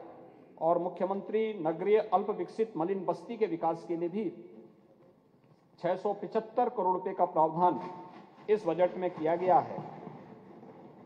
प्रदेश के अंदर शहरी जाम से मुक्त करने के लिए जो माननीय सदस्यों के प्रस्ताव हैं, उसमें फ्लाईओवर बनाने के लिए और आरओबी बनाने के लिए भी 1000 करोड़ रुपए की व्यवस्था हमने बजट में यहां पर किया है। प्रदेश के अंदर स्वच्छ भारत मिशन में ODF और ODF प्लस के लक्ष्य को प्रदेश सरकार पहले ही प्राप्त कर चुकी है, लेकिन इस मिशन में और भी कुछ, क्योंकि स्वच्छता का लक्ष्य केवल एक अभियान नहीं, बल्कि नारी गरिमा के साथ साथ स्वास्थ्य के सेक्टर में भी आमूलचूल परिवर्तन करने की दिशा में किए जाने वाले प्रयासों की एक महत्वपूर्ण कड़ी है। और उस कड़ी को आगे बढ़ाने के लिए सरकार ने धनराशि की व्यवस्था की है। प्रवासी उत्तर प्रदेश वासियों के लिए उत्तर प्रदेश में अगर वह अपने किसी पूर्वज के नाम पर कोई कन्वेंशन सेंटर, कोई गांव में कोई अन्य केंद्र स्थापित करना चाहता है, तो राज्य सरकार भी उसमें योगदान देगी और उनके भी योगदान से हम उनकी स्मृतियों को वहां बना सकें, इसके लिए भी मातृभूमि योजना, यहां पे इसके लिए भी हमने धनराशि की व्यवस्था की है। प्रदेश के अंदर अन्य सभी कार्यों के लिए भी क्रिटिकल गैप योजना के अंतर्गत भी धनराशि की व्यवस्था की गई है और प्रदेश के अंदर अन्य क्षेत्रों में भी, सामाजिक सेक्टर में भी, चाहे वह महिला सुरक्षा हो या फिर कमजोर तबकों के लिए भी अन्य तमाम प्रकार के कार्यक्रमों के लिए मुख्यमंत्री कन्या सुमंगला योजना की राशि पहले ही 15,000 से 25,000 की गई है। बालिकाओं की शादी के लिए मुख्यमंत्री सामूहिक विवाह योजना के लिए धनराशि का प्रावधान। और एक बात जो यहां पे वर्षों उठ रही थी, हमारी एक माननीय सदस्य ने इस बात को यहां पे उठाया था कि कुष्ठ रोगियों के लिए आवास की सुविधा, और मुझे बताते हुए प्रसन्नता है कि हमारी सरकार 3 वर्ष पहले इस बात को कर चुकी है कि हर कुष्ठ रोगी को 3,000 रुपए मासिक पेंशन के साथ साथ आवास की सुविधा भी हम दे रहे हैं। देखिए, आपका सारे कार्य तो हम लोग कर रहे हैं, अब आपको और चाचा को फैसला लेना ही चाहिए, काहे बेकार उपेक्षित पड़े हुए हैं। हाँ महोदय, ये सरकार पहले कर चुकी है और वरिष्ठ नागरिकों के लिए भी उनके कल्याण के लिए एक कोष की स्थापना प्रदेश सरकार ने की है। प्रदेश के अंदर अन्य तमाम क्षेत्रों में कार्य करते हुए पुलिस की अवस्थापना सुविधाओं के विकास के लिए भी, नए थानों के लिए, फायर ब्रिगेड के नए सेंटर स्थापित किए जा सके उसके लिए भी, साइबर थानों की स्थापना हो, अन्य जो भी समय समय पर जो भी हमें प्रस्ताव प्राप्त हुए थे उन सभी के लिए, चाहे वो होमगार्ड के जवानों और उनके स्वयंसेवकों के लिए अनुग्रह राशि की व्यवस्था आदि के लिए भी हम लोगों ने इस बजट में प्रावधान किया है, जो प्रदेश के अंदर चाहे हर तबके के लोगों के लिए उनके जीवन में परिवर्तन लाने की दिशा में एक बेहतर प्रयास प्रदेश सरकार ने यहां पर किया है। महोदय, प्रदेश सरकार भारत सरकार के $5 ट्रिलियन की इकोनॉमी बनाने के आदरणीय प्रधानमंत्री जी के संकल्प के साथ प्रदेश सरकार पूरी प्रतिबद्धता के साथ जुड़ी हुई है। उत्तर प्रदेश भी $1 ट्रिलियन की इकोनॉमी बनने की ओर अग्रसर हो, इस दिशा में हम लोगों ने एक बेहतर रोड मैप भी प्रदेश के अंदर तैयार किया है और जिसमें 5T के मंत्र के साथ talent, tradition, trade, tourism and technology, इन सब को अपना करके राज्य सरकार इसमें बेहतर प्रयास प्रारंभ की है।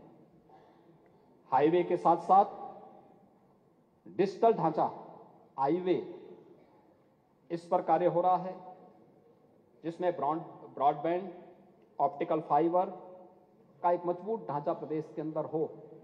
हर ग्राम पंचायत ने पंचायत भवन की स्थापना के पीछे, ग्राम सचिवालय की स्थापना के पीछे का हेतु यही है कि ऑप्टिकल फाइबर के साथ हम वहां पे बेहतर कनेक्टिविटी दे सकें और गांव में ही गांव के लोगों को बेहतर सुविधाएं उपलब्ध करवा सकें। प्रदेश में असीमित पोटेंशियल को, उसके स्किल को, स्केल और स्पीड पर प्रदेश सरकार पूरी तरह फोकस कर रही है। हम सब इस बात को मानते हैं, उत्तर प्रदेश प्रकृति और परमात्मा की असीम कृपा का प्रदेश है। हमारे पास सबसे उर्वरा भूमि है, सर्वश्रेष्ठ युवा है और भारत का सबसे बड़ा उपभोक्ता और श्रम का बाजार भी हमारे पास है। महोदय, देश की कुल कृषि भूमि का मात्र 11% उत्तर प्रदेश के पास है, लेकिन यहां की भूमि का कमाल है और यहां के अन्नदाता किसानों का पुरुषार्थ है कि उत्तर प्रदेश देश के अंदर खाद्यान्न उत्पादन में 20% का शेयर रखता है। 11% शेयर में 20% का योगदान उत्तर प्रदेश का है। प्रदेश के अंदर हमारे पास जो मैन पावर है, जो युवा है, 56% ऐसा है जो कामकाजी है, यानी युवा है, ऊर्जा से भरपूर है, प्रतिभा से भरपूर है। हमने कनेक्टिविटी को बेहतर किया है, चाहे वह सड़क की कनेक्टिविटी हो, डबल इंजन सरकार ने रेल की connectivity, eastern and western dedicated freight corridor का मामला हो, रेल नेटवर्क हो, वंदे भारत या अमृत भारत एक्सप्रेसवे के माध्यम से नए भारत की नई ट्रेन की सुविधा बेहतर इंफ्रास्ट्रक्चर के साथ उपलब्ध करवाने का कार्य हो, या फिर बेहतर वायु कनेक्टिविटी, एयर कनेक्टिविटी को उत्तर प्रदेश के अंदर देने का कार्य हो, या फिर लैंडलॉक्ड स्टेट से आज मुक्त होते हुए देश का पहला इनलैंड वाटरवे की स्थापना के कार्य को तेज करने का कार्य हो, यह भी उत्तर प्रदेश कर चुका। और उत्तर प्रदेश में हम लोगों ने उत्तर प्रदेश के अंदर हम लोगों ने इनलैंड वाटरवे अथॉरिटी का गठन भी हम कर चुके हैं, जिसमें हम लोगों का प्रयास है कि अयोध्या को पहले हम पूर्वी बंदरगाह के साथ जोड़ करके और फिर अयोध्या की कनेक्टिविटी को बेहतर कर सके, और अन्य जगहों को फिर धीरे धीरे करके हम इसको आगे बढ़ाने का कार्य करेंगे। प्रदेश के अंदर पोटेंशियल के अनुरूप हमने सेक्टर वार उसकी अल्पकालिक और दीर्घकालिक रणनीति भी अपनाई है।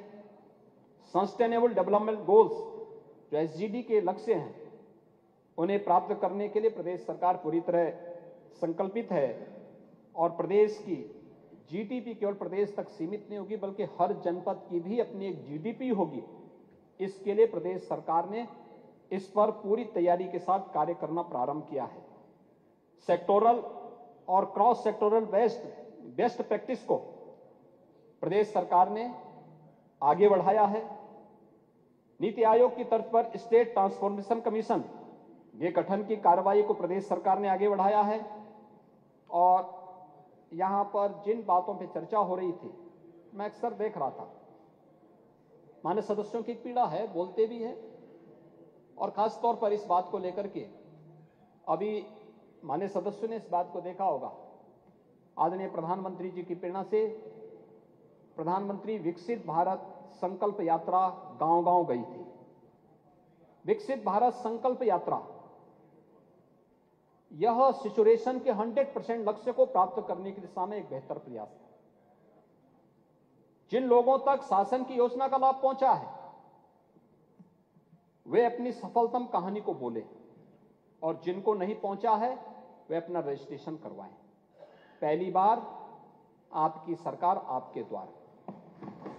इस लक्ष्य को प्राप्त करने की दिशा में सरकार के द्वारा जो प्रयास प्रारंभ हुआ है, अब उसको एक नए रूप में बहुत शीघ्र प्रदेश सरकार फैमिली आईडी लागू करने वाली है। हर परिवार के लिए एक फैमिली आईडी, पूरे सिस्टम को हम ऑनलाइन करेंगे, पूरे परिवार का विस्तार उसमें होगा, और फैमिली आईडी के माध्यम से किन योजनाओं का लाभ इस परिवार को मिला है, कौन लोग अभी तक उससे वंचित हैं, जो लोग वंचित हैं उन तक सरकार उन योजनाओं को पहुंचाने के लिए जाएगी। किसी को सरकार के द्वार आने की नहीं, बल्कि सरकार उन लोगों तक पहुंचेगी, फैमिली आईडी इस कार्य को करेगी। दूसरा, सरकार के द्वारा यह भी प्रयास है कि हमने सरकारी नौकरी के साथ साथ निजी क्षेत्र में भी नौकरी की अनंत संभावनाओं को आगे बढ़ाया है। इन संभावनाओं को आगे बढ़ाने के लिए सरकार के स्तर पर जो प्रयास प्रारंभ हुआ है, उस प्रयास को आगे बढ़ाने के लिए सरकार के द्वारा यह भी प्रयास किया जा रहा है, हर परिवार के एक व्यक्ति को कहीं ना कहीं रोजगार और नौकरी के साथ जोड़ने की भी व्यवस्था होनी चाहिए, और इसके लिए सरकार ने फैमिली आईडी के इस कार्य को आगे बढ़ाने का कार्य किया है, जिसमें अब तक 60 योजनाओं को लेकर के हम चल रहे हैं। एक परिवार एक पहचान योजना के अंतर्गत 6,64,00,000 लाभार्थियों की फैमिली आईडी सीडिंग की जा चुकी है। ये काम चल रहा है, निरंतर चल रहा है, और इस कार्यक्रम को हम आगे बढ़ा रहे हैं। नीति आयोग ने 8 आकांक्षात्मक जनपदों में बलरामपुर, सिद्धार्थनगर, सोनभद्र, चंदौली, फतेहपुर, चित्रकूट और बहराइच और श्रावस्ती को जो आकांक्षात्मक जनपद थे, स्वास्थ्य में, शिक्षा में, कृषि विकास में, रोजगार में, अन्य सुविधाओं में जो पिछड़ गए थे, उन्हें सामान्य जनपदों की श्रेणी में लाने के लिए किए जाने वाले प्रयासों के क्रम में उत्तर प्रदेश के मॉडल को उसको बेहतर माना है। आज आकांक्षात्मक जनपद की तर्ज पर प्रदेश सरकार ने 100 आकांक्षात्मक विकास खंडों के लिए, एस्पिरेशनल विकास खंडों के लिए अपनी कार्य योजना बनाई है, और उन कार्यक्रमों को हम प्रभावी ढंग से लागू कर चुके हैं। उसके बेहतर परिणाम आ रहे हैं।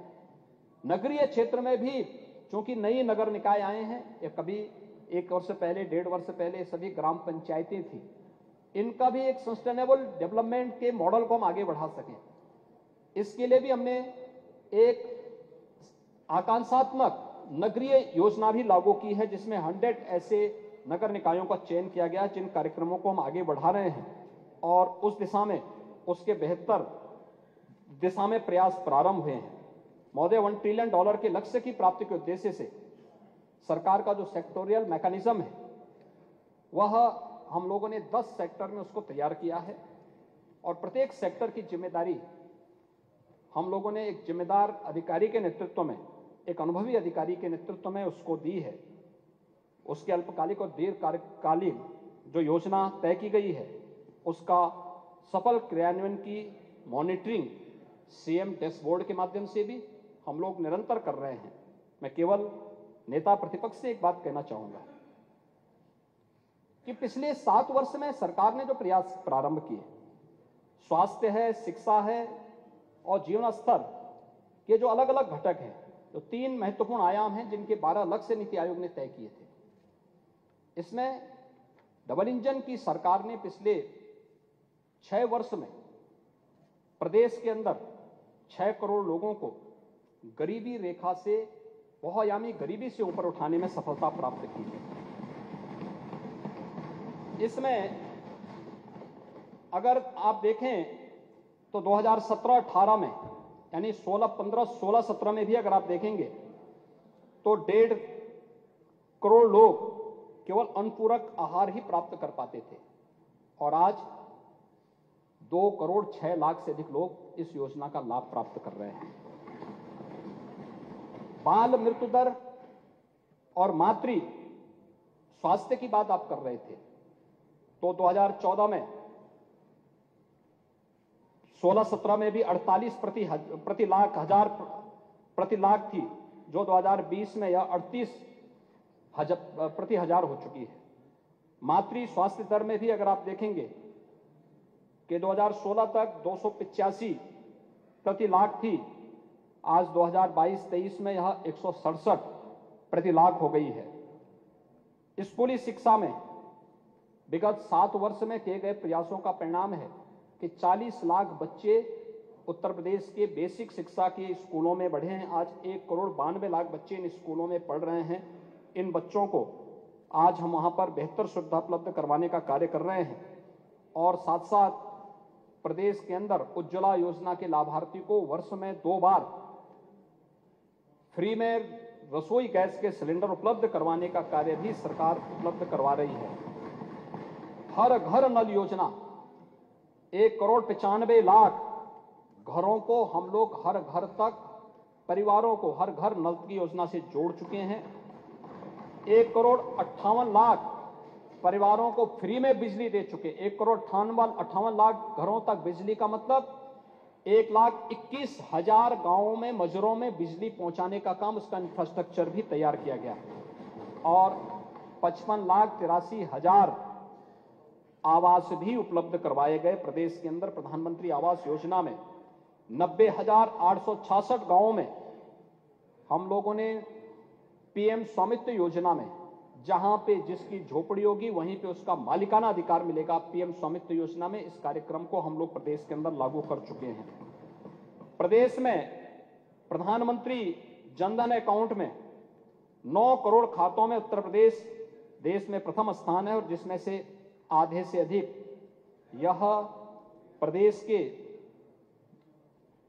महिलाओं का है। और मैं केवल आपसे कहना चाहूंगा, आपने तो दिया था अपने 5 साल के कार्यकाल में एक फेल्योर स्टेट, हमने बनाया एक सिक्योर स्टेट। आपने लूटे मिलियन और हम देंगे प्रदेश को 1 ट्रिलियन। महोदय, मैं इसके साथ ही अंत्योदय से अर्थव्यवस्था तक, स्वास्थ्य से शिक्षा तक, इंफ्रास्ट्रक्चर से इंडस्ट्री तक, कृषि से कनेक्टिविटी तक, किसान से कामगार तक, आस्था से आजीविका तक, मानव बिंदुओं के संवर्धन से मातृशक्ति के सशक्तिकरण तक विकसित भारत के बेहतर रोड मैप के साथ जो बजट मेरे सहयोगी वित्त मंत्री श्री सुरेश खन्ना जी ने प्रस्तुत किया है, इस बजट को सर्वसम्मति से पास करने की अपील इस माननीय सदन से करता हूं कि उत्तर प्रदेश को देश की सबसे बड़ी अर्थव्यवस्था के रूप में प्रस्तुत करने के लिए अगर सही सचमुच आप लोग भी संकल्पित हैं तो आप भी इस संकल्प के साथ आगे बढ़ेंगे। मैं एक बार फिर से अपने सभी माननीय सदस्यों का, जिन्होंने इस पूरी चर्चा में भाग लिया, अपने बहुमूल्य सुझाव दिए, उन सबको हृदय से धन्यवाद देता हूं और उन्हें इस पूरे विकसित भारत के संकल्प के साथ आगे बढ़ने के लिए आह्वान भी करता हूं। आपने मौका दिया, आपको हृदय से धन्यवाद।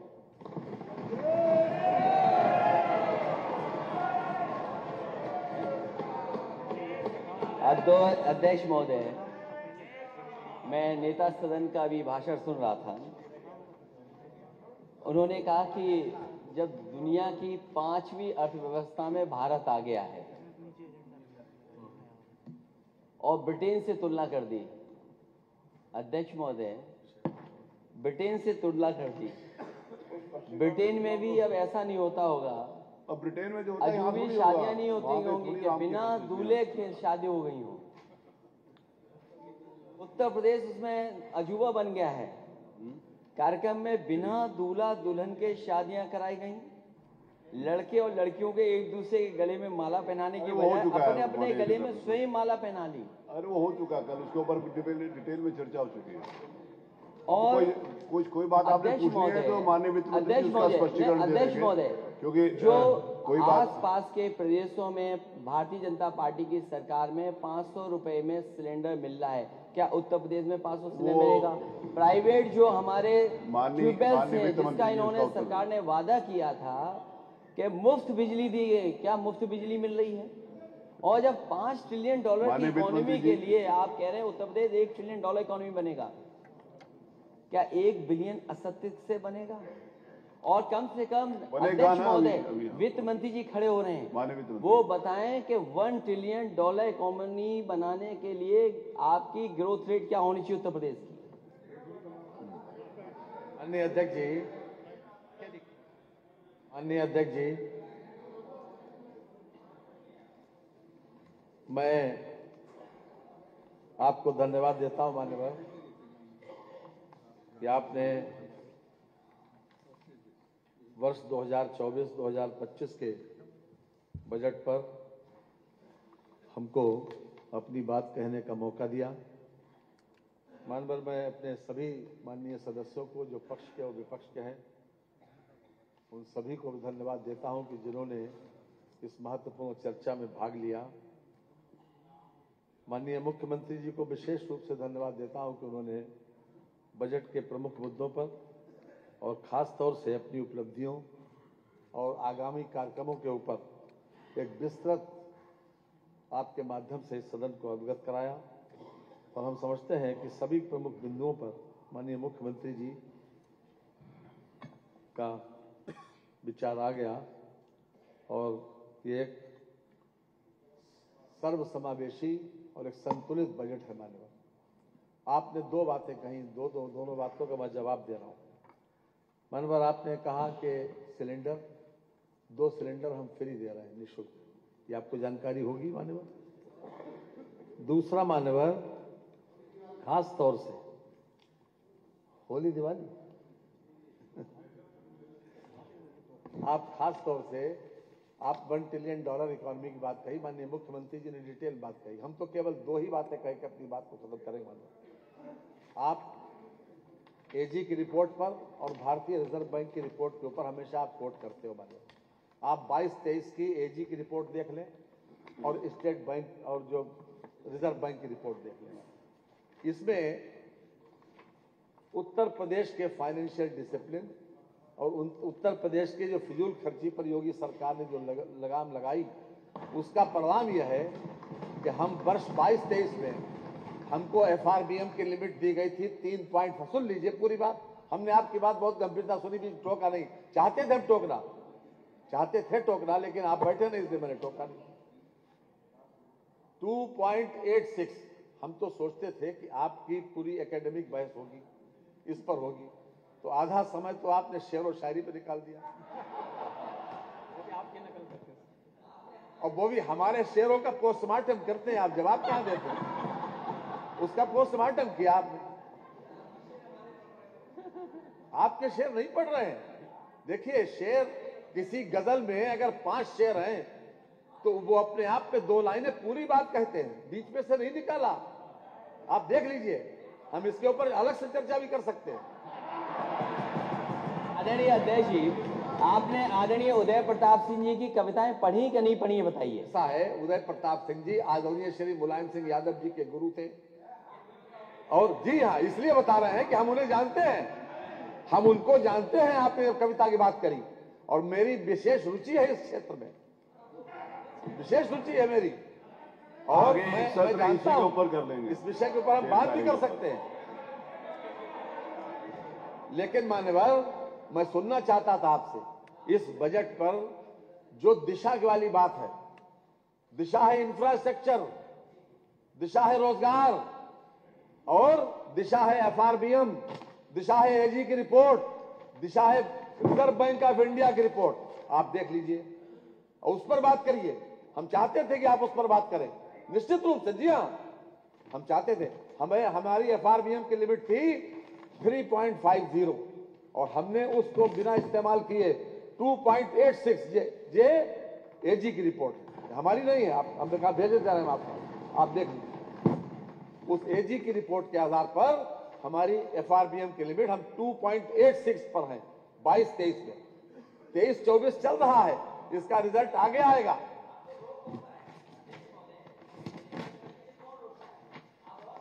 अरे वो लोन लेने के लिए खर्चा करने की बात आपको, अरे एफआरबीएम की रिपोर्ट कितना लोन ले सकते हैं वो जो फाउंडेशन है, यही मानक है, फाउंडेशन है एफआरबीएम की, यही आपको रोक कौन रहा है? एफआरबीएम के लिमिट के नीचे खर्च करिए, आपको खर्च के लिए कौन ही रोक रहा है? यही मानक यही है। एफआरबीएम की जो लिमिट है वो लोन के लिए है, खर्चे के लिए नहीं है। माननीय अध्यक्ष जी, मानक यही है। हमारा फाइनेंशियल स्थिति को आकलन का मानक क्या है? मानक यही है। एजी क्या कहता है, रिजर्व बैंक क्या कहता है? माननीय, उन्होंने हमारे फाइनेंशियल डिसिप्लिन को अप्रिशिएट किया है, माननीय। एफआरबीएम आपको एक पैरामीटर है, इससे आगे आपको नहीं खर्च करना, नहीं जाना। हाँ, एफआरबीएम लोन नहीं ले सकते आप। लोन लेने में और खर्चा करने में फर्क है। तो आपको खर्चा करने में कौन रोक रहा है? अरे लोन की नहीं जरूरत, अपने पैसे से कर रहे हैं आप मान्यवर। और दूसरी बात मान्यवर, दूसरी बात, आपके लोगों ने इस बात के ऊपर सवाल उठाया कि ये गरीबी रेखा से नीचे 3 करोड़ है, 6 करोड़ नहीं, आप ही लोगों ने उठाया। मैं आपको एक नीति आयोग का पेपर लाया हूं मान्यवर, जो 2005-6 से चलता है। ये नीति आयोग मैं भेज देता हूं अध्यक्ष जी आपके पास। इसमें खास तौर से 5,93,69,000 ये है मान्यवर। ये 5 साल में गरीबी 6 करोड़ लोग, लगभग 6 करोड़ लोग योगी सरकार में गरीबी रेखा से ऊपर आए नीति आयोग से।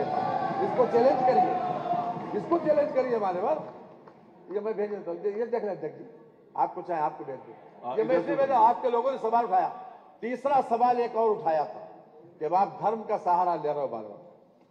क्योंकि योगी जी ने काफी कुछ हर चीज के ऊपर बोल दिया, इसलिए हम उनको दोहराना नहीं चाहते, सदन के समय खराब नहीं करना। आपने कहा कि आप मेरिट पे बात नहीं करते हो, धर्म की बात करते हो। आपके पीछे बैठे हैं तुलसी पीछे, वो खास तौर से वो कह रहे हैं। और भी कई लोगों ने कहा कि धर्म का सहारा ले रहे हो। मान्यवर, हम धार्मिक व्यक्ति हैं और धर्म के ऊपर मेरी पूरी आस्था है, और गीता और रामायण हमारी आस्था के केंद्र है मान्यवर। और हम पहले पुरुषार्थ पर विश्वास करते हैं, पहले पुरुषार्थ पर, और फिर परिणाम छोड़ते हैं ईश्वर पर, परिणाम छोड़ते हैं ईश्वर पर। और गीता के 18वें अध्याय का 14वां श्लोक यही कहता है कि अधिष्ठानम तथा कर्ता कर्म च पृथक विधम विविधाश्च पृथक चेष्टा दैवम चैवात्र पंचमम। किसी काम को करने के लिए 5 चीजों की जरूरत होती है। एक स्थान, दूसरा कर्ता, तीसरा उपकरण, चौथा चेष्टाएं। अगर ये चारों चीजें पूरी हैं तो फिर दैवम चैवात्र पंचमम, तो 5वीं चीज है ईश्वर, अल्लाह, खुदा, गाड, जिसको भी हम मानते हैं उसकी कृपा। अगर इसको बाइफरकेट करें तो 20% स्थान के, 20% कर्ता के, 20% चेष्टाओं के और 20% उपकरण के। 80% पुरुषार्थ है मान्यवर। गीता के 18वें अध्याय के 14वां श्लोक। किसी को बाईपास सर्जरी करानी हो तो मान्यवर कोई आरएमपी के उस पर नहीं जाएगा, वो जाएगा अपोलो, स्कॉट, पीजीआई, वहां जाएगा। स्थान भी है, कर्ता भी है, चेष्टाएं भी है, अगर केस बिगड़ जाए तो सेकंड ओपिनियन ले ले, और उपकरण भी है, आईसीयू भी है और वेंटिलेटर भी है मान्यवर। 80% पुरुषार्थ और 20% हमारा ईश्वरी कृपा, जो भी जिसको भी जो मानता हो माने। ये है हमारा आदर्श, यही हमारा काम करने का भी तरीका यही है, यही आदर्श है। और मानवर जहां तक बजट का सवाल है, हम आपको बता देते हैं कि हम 4 लाइनों में शेयर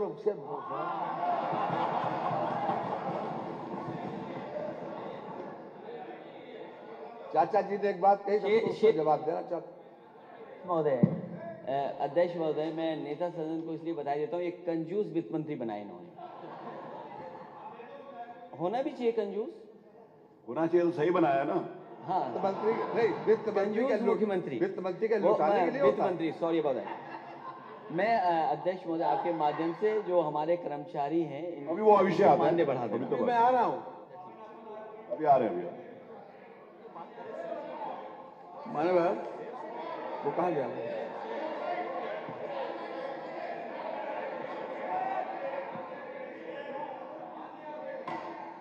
योगी जी का बजट बना है यूपी की खुशहाली को। योगी जी का बजट बना है यूपी की खुशहाली को। फूलों की सौगात मिलेगी हर ऊपर हर डाली को। कोई कसर नहीं छोड़ेंगे, घर घर खुशियां लाएंगे। कोई कसर नहीं छोड़ेंगे, घर घर खुशियां लाएंगे। केसरिया ध्वज लहराकर फिर से यूपी स्वर्ग बनाएंगे।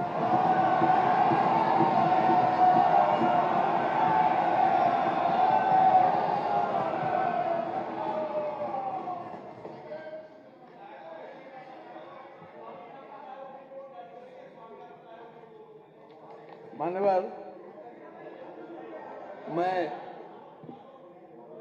मैं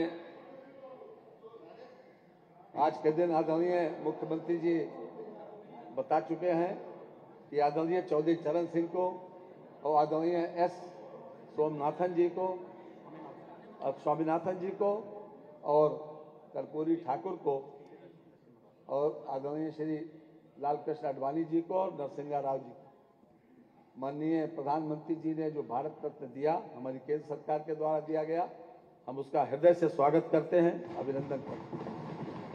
और कल भी जैसे ही आपने खबर दी थी, हम इसको बाकायदा हमने इसका मंच इसी सीट से स्वागत भी किया था मान्यवर, और हमने आपसे रिक्वेस्ट भी किया था कि हम लोगों का एक प्रस्ताव जो है बनवा के भिजवा दें मान्यवर।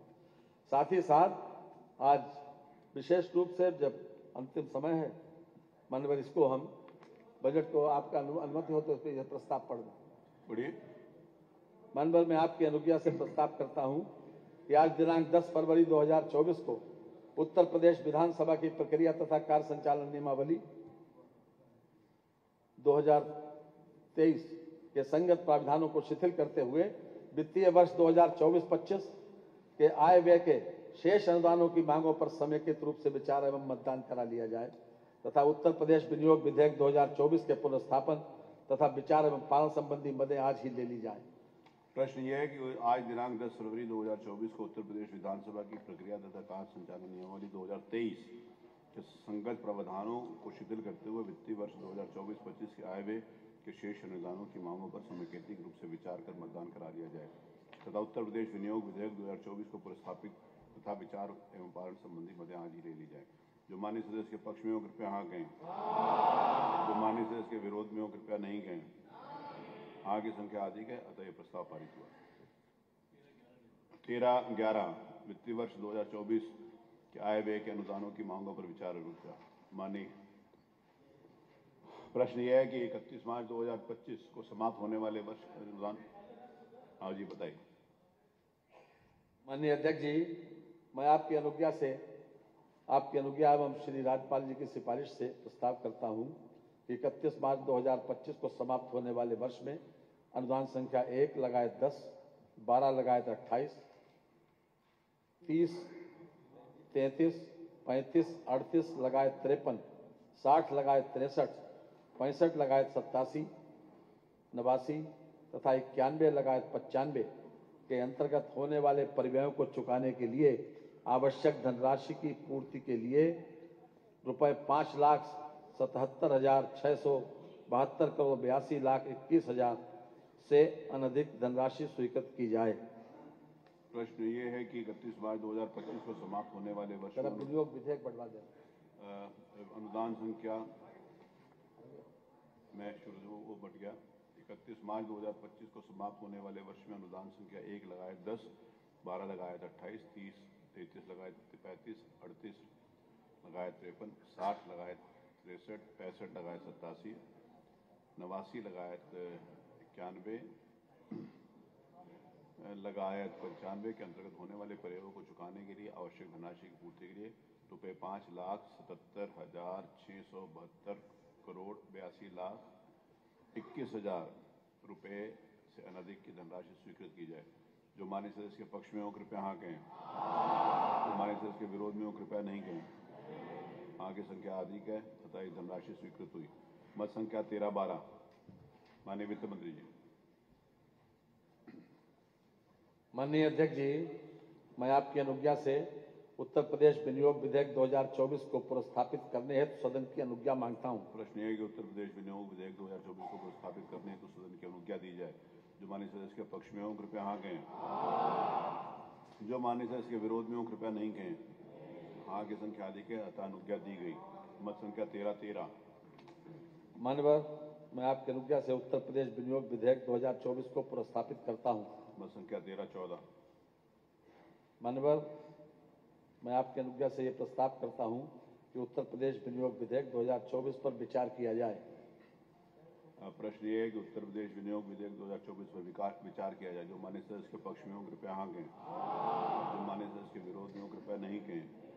हाँ की संख्या अधिक है अतः प्रस्ताव स्वीकृत हुआ। खंडशः विचार। प्रश्न यह है कि खंड 2 से खंड 3 तथा खंड 1 प्रस्तावना और शीर्षक इस विधेयक के अंग माने जाए।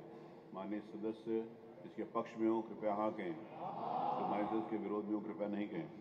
हाँ की संख्या अधिक है अतः खंड 2 से खंड 3 तथा खंड 1 प्रस्तावना और शीर्षक इस विधेयक के अंग माने जाए।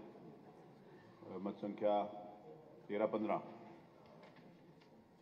माननीय अध्यक्ष जी, मैं आपकी अनुज्ञा से प्रस्ताव करता हूं कि उत्तर प्रदेश विनियोग विधेयक 2024 पारित किया जाए। प्रश्न यह है कि उत्तर प्रदेश विनियोग विधेयक 2024 पारित किया जाए। जो माननीय सदस्य के पक्ष में हो कृपया हाँ कहें। जो माननीय सदस्य इसके विरोध में हो कृपया नहीं कहें। हाँ की संख्या अधिक है तब विधेयक पारित हुआ।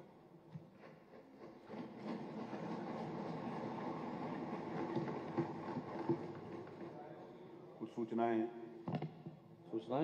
हाँ, कल जो माननीय सदस्य अयोध्या जाएंगे क्योंकि रविवार के कारण वहाँ पर दर्शनार्थियों की संख्या बहुत है, उनसे निवेदन है कि वो अपनी गाड़ी नहीं लेकर जाएंगे, बस से ही चलेंगे क्योंकि वहाँ पर गाड़ियाँ खड़ी करने की और गाड़ियों की व्यवस्था कराने में कठिनाई होगी।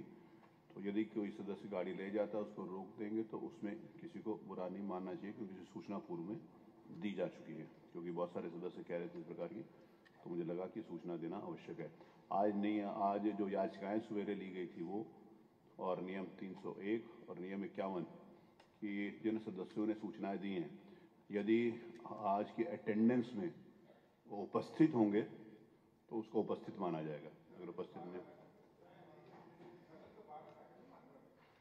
मैं आज की सूचनाएं ना लूं, 12 को बताऊं। मैं जो आज सूचनाएं आई हैं आप नहीं चाहते कि लें? नहीं सर, हम तो यही चाहते हैं कि जो कार्य मंत्रणा में 12 तक है वो उसकी तो 12 तक चले जो। माननीय पांडे जी, आप तो अति विद्वान हैं, मेरी बात सुनिए। कल भी मैंने सारी ले ली थी, आपको आपत्ति नहीं है। आज मैं सारी ले रहा हूँ तो गिनती से ले लूं क्या? 10 सब ले लीजिए और 12 को भी ले लीजिएगा सर। हम तो 12 के लिए करेंगे, 12 को ले लीजिएगा। देखिए, आप वर्तमान में नहीं रहना चाहते। नहीं, हम तो सब वर्तमाने में हैं। वर्तमान में रहिए। वर्तमाने में अगर जितने लोग भी, जितने माननीय सारी ले ली सर, जितने माननीय सदस्य उपस्थित, जिनकी उपस्थिति है, मैं यहाँ उपस्थिति भी नहीं ले रहा, इससे बड़ी क्या बात हो सकती है? जो उपस्थिति में दर्ज है, जो उपस्थित नहीं होंगे, जिनकी उपस्थिति नहीं होगी उनको कठिनाई होगी लेने।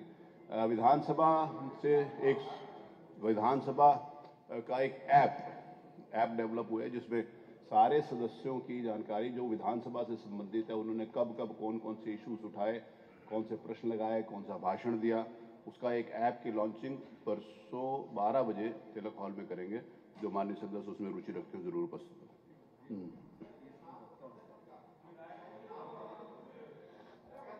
अगर आपको पता है कि आपने लगाई है तो आपकी है। चाहिए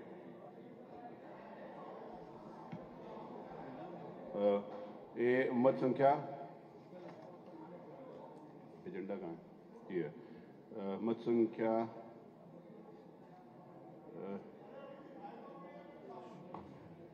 ये मत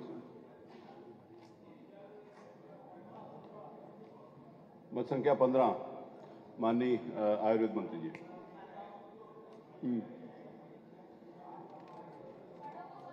हाँ, पड़ा हुआ मान लीजिए। अध्यक्ष जी, इसमें एक चीज और भी कहनी है। हाँ, इसी विषय के ऊपर नियम 56 में चर्चा एक बार उठ चुका है, हो चुका है, तो आगे इसका कोई औचित्य रह नहीं जाता। जी, आपने उत्तर दे दिया, उसको उत्तर को मान लीजिए। वो आज आ गया जवाब ना आपके पास। नहीं, इसके ऊपर वक्तव्य के ऊपर बोला नहीं जाता। 51 के वक्तव्य के ऊपर नहीं बोला करना चाहते हैं। हाँ, ये हमारे जितने भी लिफ्टमैन हैं और खासतौर से हमारे ये सहयोगी हैं, विधानसभा सचिवालय के अधिकारियों एवं कर्मचारियों को बजट सत्र में मेहनत लगन एवं निष्ठापूर्वक कार्य करने, रात तक इन्होंने कार्य किया मान्यवर के फलस्वरूप विगत सत्र 2023 में माननीय मुख्यमंत्री जी के द्वारा 14,500 पुरस्कार के रूप में प्रदान किए गए थे। महंगाई को देखते हुए मान्यवर 1,000 रुपये बढ़वाने के आदेश प्रदान करने की कृपा करें। 1,000 रुपया मान्यवर बढ़ा दिया गया है। समस्त विधानसभा कर्मी आपके आभारी हैं। ठीक है मान्यवर, 1,000 रुपये की इनकी बढ़ोतरी करके मान्यवर इनको दे दिया जाए, यही माननीय मुख्यमंत्री जी के। माननीय आप कुछ बोलेंगे? धन्यवाद। मान्यवर, मेरा आपसे अनुरोध है कि अब विधानसभा का सब काम तो पूरा हो गया मान्यवर। कल आप अयोध्या चलने कह रहे हैं, अब ये सदन जो है वो कार्रवाई स्थगित की जाए। सदन कार्रवाई कुछ 5-7 दिन सदन चला है तो सब लोगों को एक बार आप धन्यवाद दीजिए, सारे सदस्यों को, सबने आपका बजट पास कराया। हम सभी माननीय नेता सदन का, माननीय नेता विरोधी दल और सभी माननीय दल के नेताओं का हम विशेष रूप से धन्यवाद देते हैं कि इन लोगों ने